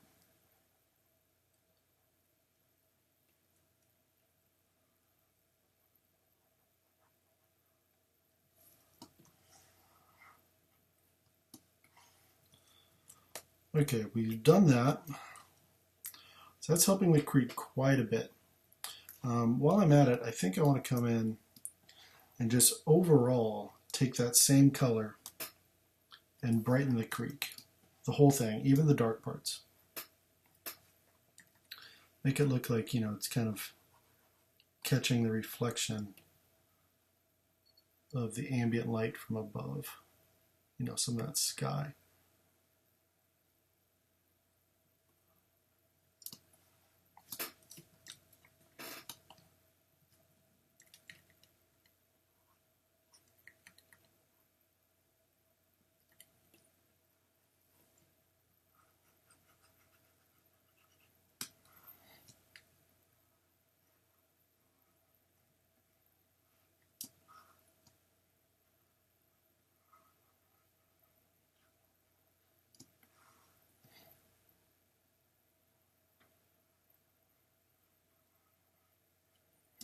I'm trying not to go too far into the banks of the river where the shadows are. I still want to maintain those shadows, or else the light starts to look less than natural.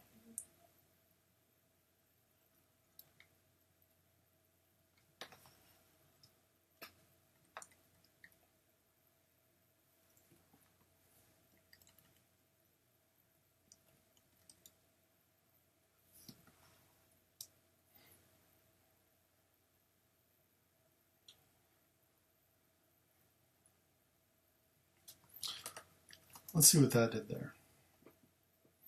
That really helps that creek quite a bit. If we want to, make that dodging a little bit stronger, what we can do is we can hit Command J or Control J and duplicate that layer. Now this is way too strong, but if we back the opacity of this layer down, we can get a little bit stronger of an effect without having to redo everything. So I'd probably say something about there. We don't want this to get any brighter than what it would be reflecting naturally, which is this light up here. So that looks pretty good to me there. That between those two layers, before, after, before, after, that really makes the creek stand out and become a part of the composition, where this before, it just kind of gets lost in the busyness and darkness of the valley down below me. So I like that quite a bit. I think that helps kind of tie in the composition like I was after, but just didn't quite get there with the natural brightness of the water. Maybe a little bit more. Yep, I like that a lot. So that looks pretty good there. All right, let's dial in a little bit more dynamic range and contrast adjustment here. So I'm thinking I want to brighten up some of the shadows back here in the background again, how we did before, just kind of washing out some of those shadows just to give a little bit more depth. So let me go ahead and grab a Super Darks levels adjustment, just like the one I used before. And I'm going to open up the shadows just slightly. I mean, this is just a very, very slight adjustment. So let's look at it before and after. So after, before. And again, I'm going to put this into a group so I can mask it out of the foreground. I don't want that hazy look in my foreground. There's no reason to have haze between you and a foot in front of you. So black brush, put it in a group with a mask on it, and just paint this out from the immediate foreground here.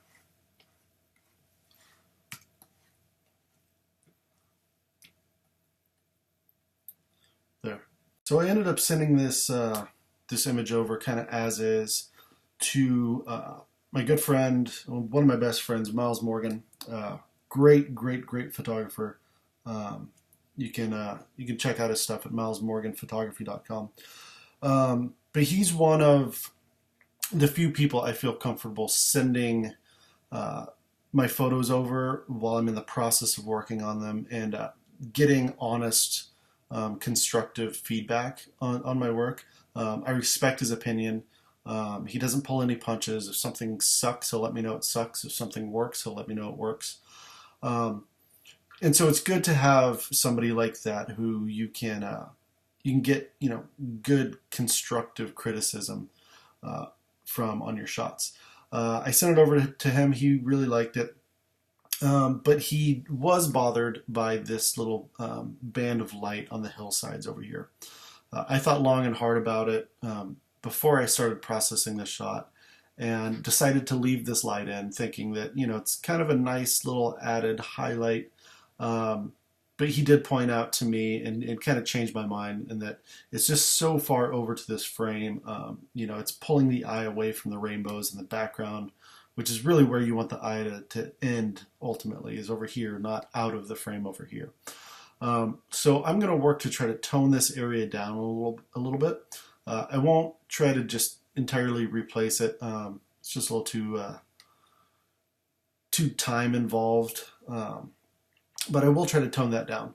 So what I'm going to do is I'm going to come in here and run all of my lights masks into my channels. So right here, this action.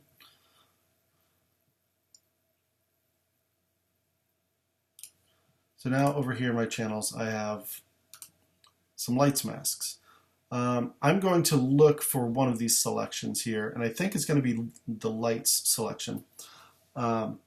That selects, a lot of this highlighted area, but not much else around it. This is doing well. It's not selecting a whole lot of the sky. It's not selecting a whole lot of the shadows part of the hillsides. It's selecting a bunch of other stuff, but we won't worry about that because we'll ultimately end up masking in just this area that we make the adjustment for. But I'm going to go ahead and make this a selection here. So I'm going to grab that lights channel right there, drag and drop it to this icon at the bottom. Go back into RGB, go back into my layers, and I'm going to create a hue saturation adjustment layer. So with this, I want to go into, let's say, my yellows and desaturate the yellows quite a bit. And I also want to darken the yellows. So I'm trying to get these dark, lower in saturation. As I darken things, just like with doing contrast work, when you darken things, it tends to kind of bump up the richness of the color. So I do want to desaturate this. And I'm just trying to tone this area down. Let's zoom in and take a look and make sure we're not losing any detail or anything like that. That's still looking pretty good to me. Actually, let's put this outside of that group. Put this on the top of our layer stack here. So it's pulled a bunch of the saturation out of it, darkened it quite a bit. Under master as well, let's go ahead and darken it up a little bit more, pull a little bit more saturation out of it.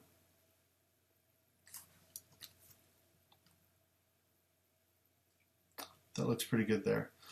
So now what I want to do is, just like before, if we want to mask something that has a mask on it, we need to create a folder or a group and throw that in the group. Now on that group, I can create a layer mask. I'm going to hit Command I on my PC or on my Mac. If you're on a PC, that will be Control I. That just inverts the mask. It fills it with black. So it's masked everything out. And so now with a white brush, I'll just simply come in and apply that effect just where I want it.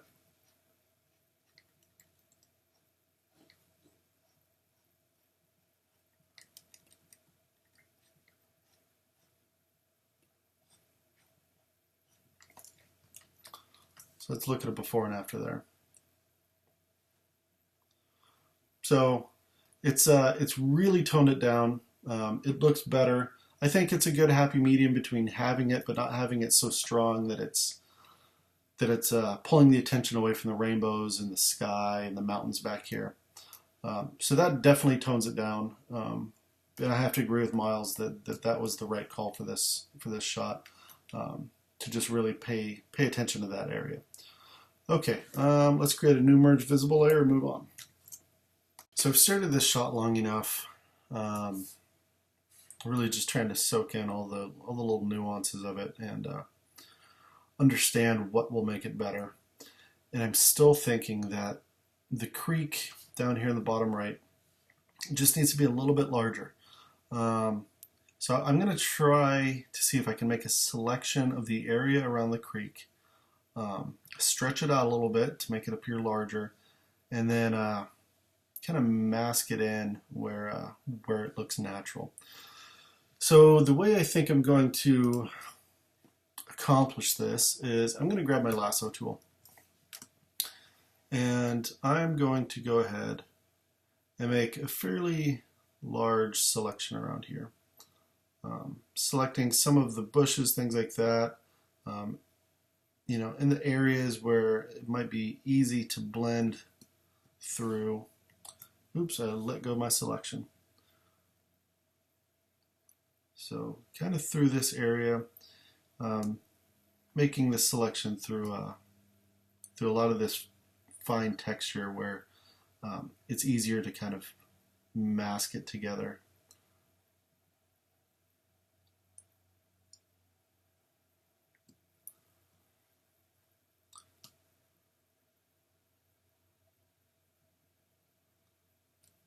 So let's grab that, and I want to go copy and then paste.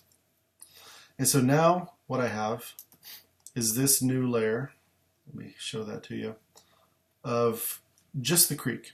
That's all we have on this layer, is that creek right there. Let me turn on this layer underneath it so we can see everything as a whole. On this layer, I think I want to go Edit, Transform, Warp. Now I'm going to try my hardest here just to kind of stretch things out to make them larger.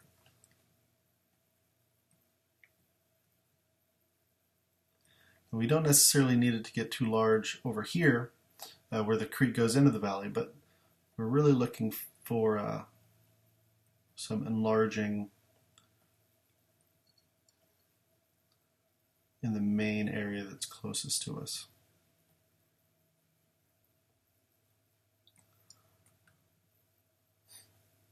Let's try something like that. And then I also want to come in, and just like we did when we were dropping the larger mountains and sky into the shot earlier, when we're done here, we're going to want to try to drop our opacity down of this layer and get things to line up naturally over the creek. Kind of want this to sit in the same general direction.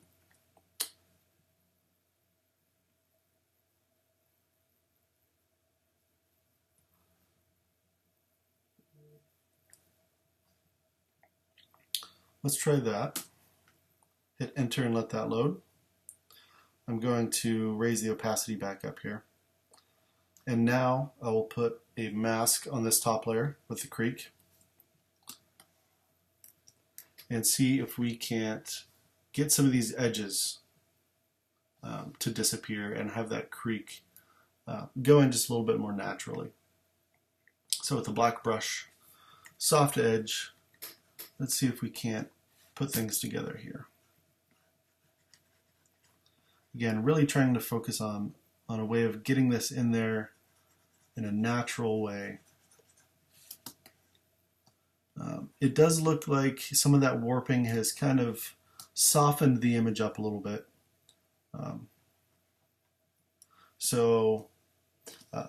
This layer here, when we're done blending it in, I think we'll have to go in and sharpen it just a touch, just because everything's looking a little bit softer than what it was before. And so I've got this softer detail right up against some sharper detail. And I want to make sure everything looks consistent throughout.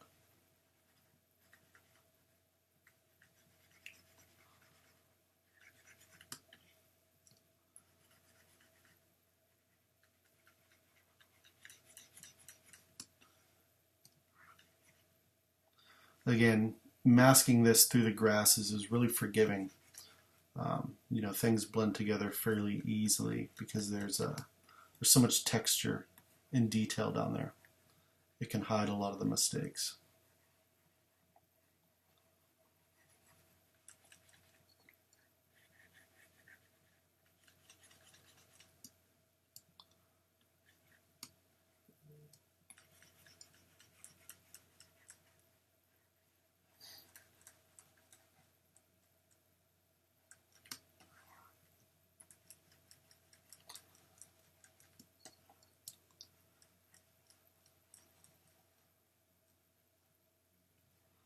Yeah, let me back off that area a little bit. It looks pretty good. Let's make sure we haven't missed anything. Drop the hardness of my brush down a little bit. And we'll just come in here and make sure that we've got a nice large edge so we're not missing anything.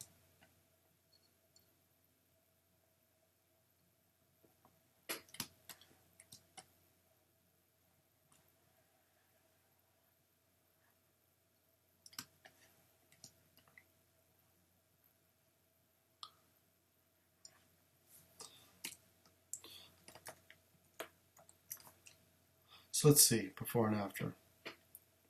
It does make it larger. Oh, my bad. Makes it larger, makes it more apparent.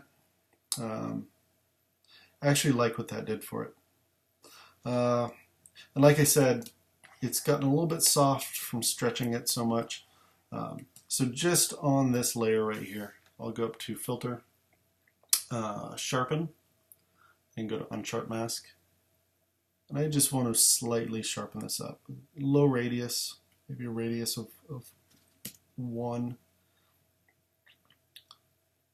And then dial in the amount to a point where it's looking similar to the things that are around it. Maybe an even smaller radius, higher amount.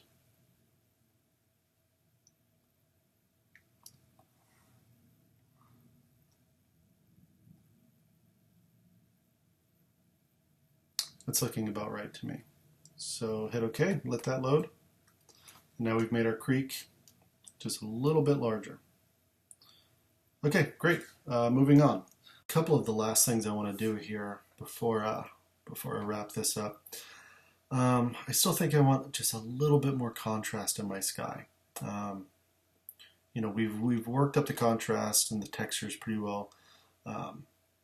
But now the sky in relation to everything else, I feel it needs just a touch more contrast. So I'm going to create a merge visible layer here. And then I will create just a basic levels adjustment layer. On this levels adjustment layer, I'm going to just kind of add in a good whack of contrast overall. A little bit in the shadows, a little bit in the highlights, a little bit in the mid-tone slider, maybe not so much there in the shadows.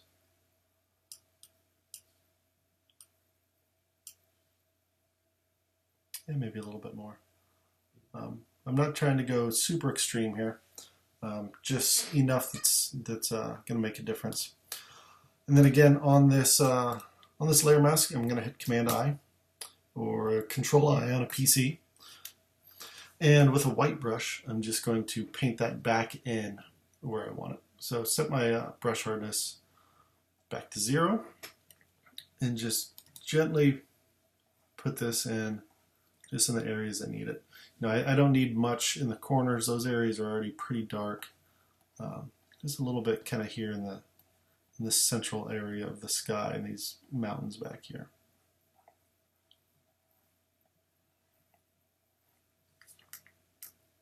Something about like that.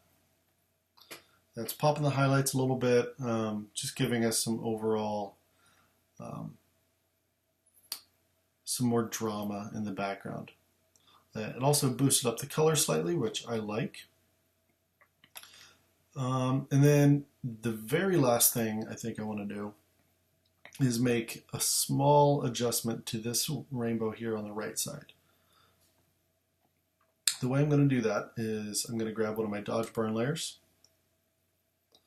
hit play on that, and then with a white brush at a very low opacity, I want this to be a very slight adjustment, but I want to brighten this this rainbow up just very gently, because it's getting a little bit lost back there. So I'll come down here and just very gently dodge this out.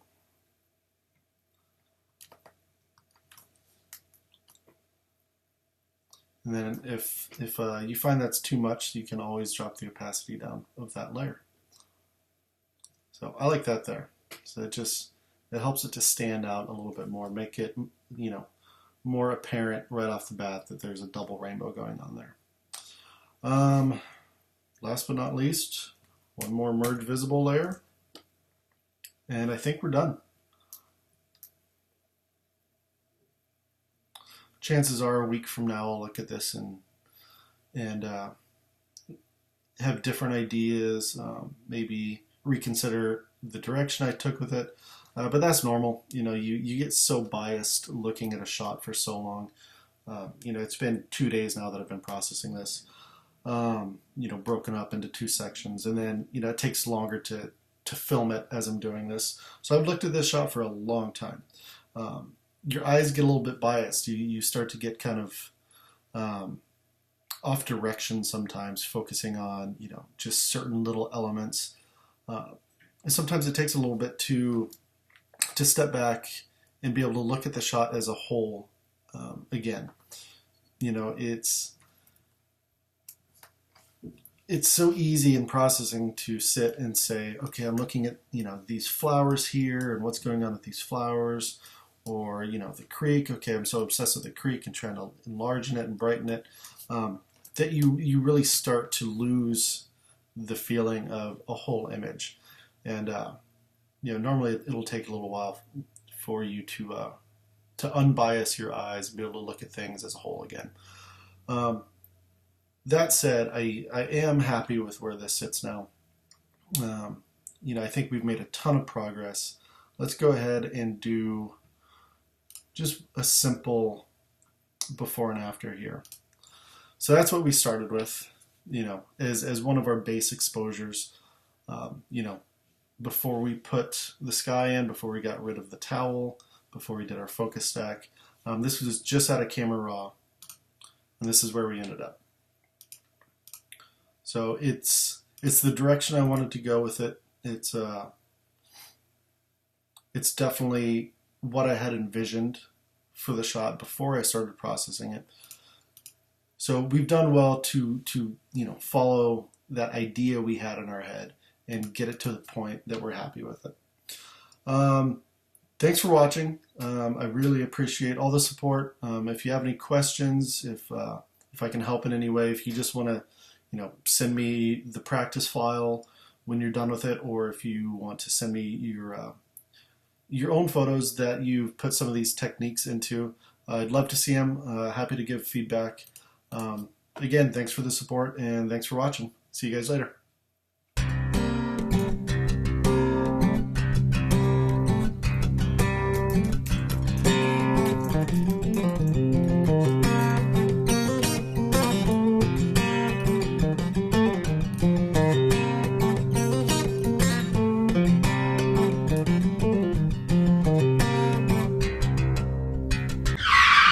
Just quickly, I forgot to do something in this shot. We need to go ahead and remove dust spots. If you're anything like me, sometimes you forget to do it until it's already been posted online, and then you look like a big rookie. So I just use a spot healing brush, set to content aware. I use a soft edge brush, and then zoom around looking for dust spots.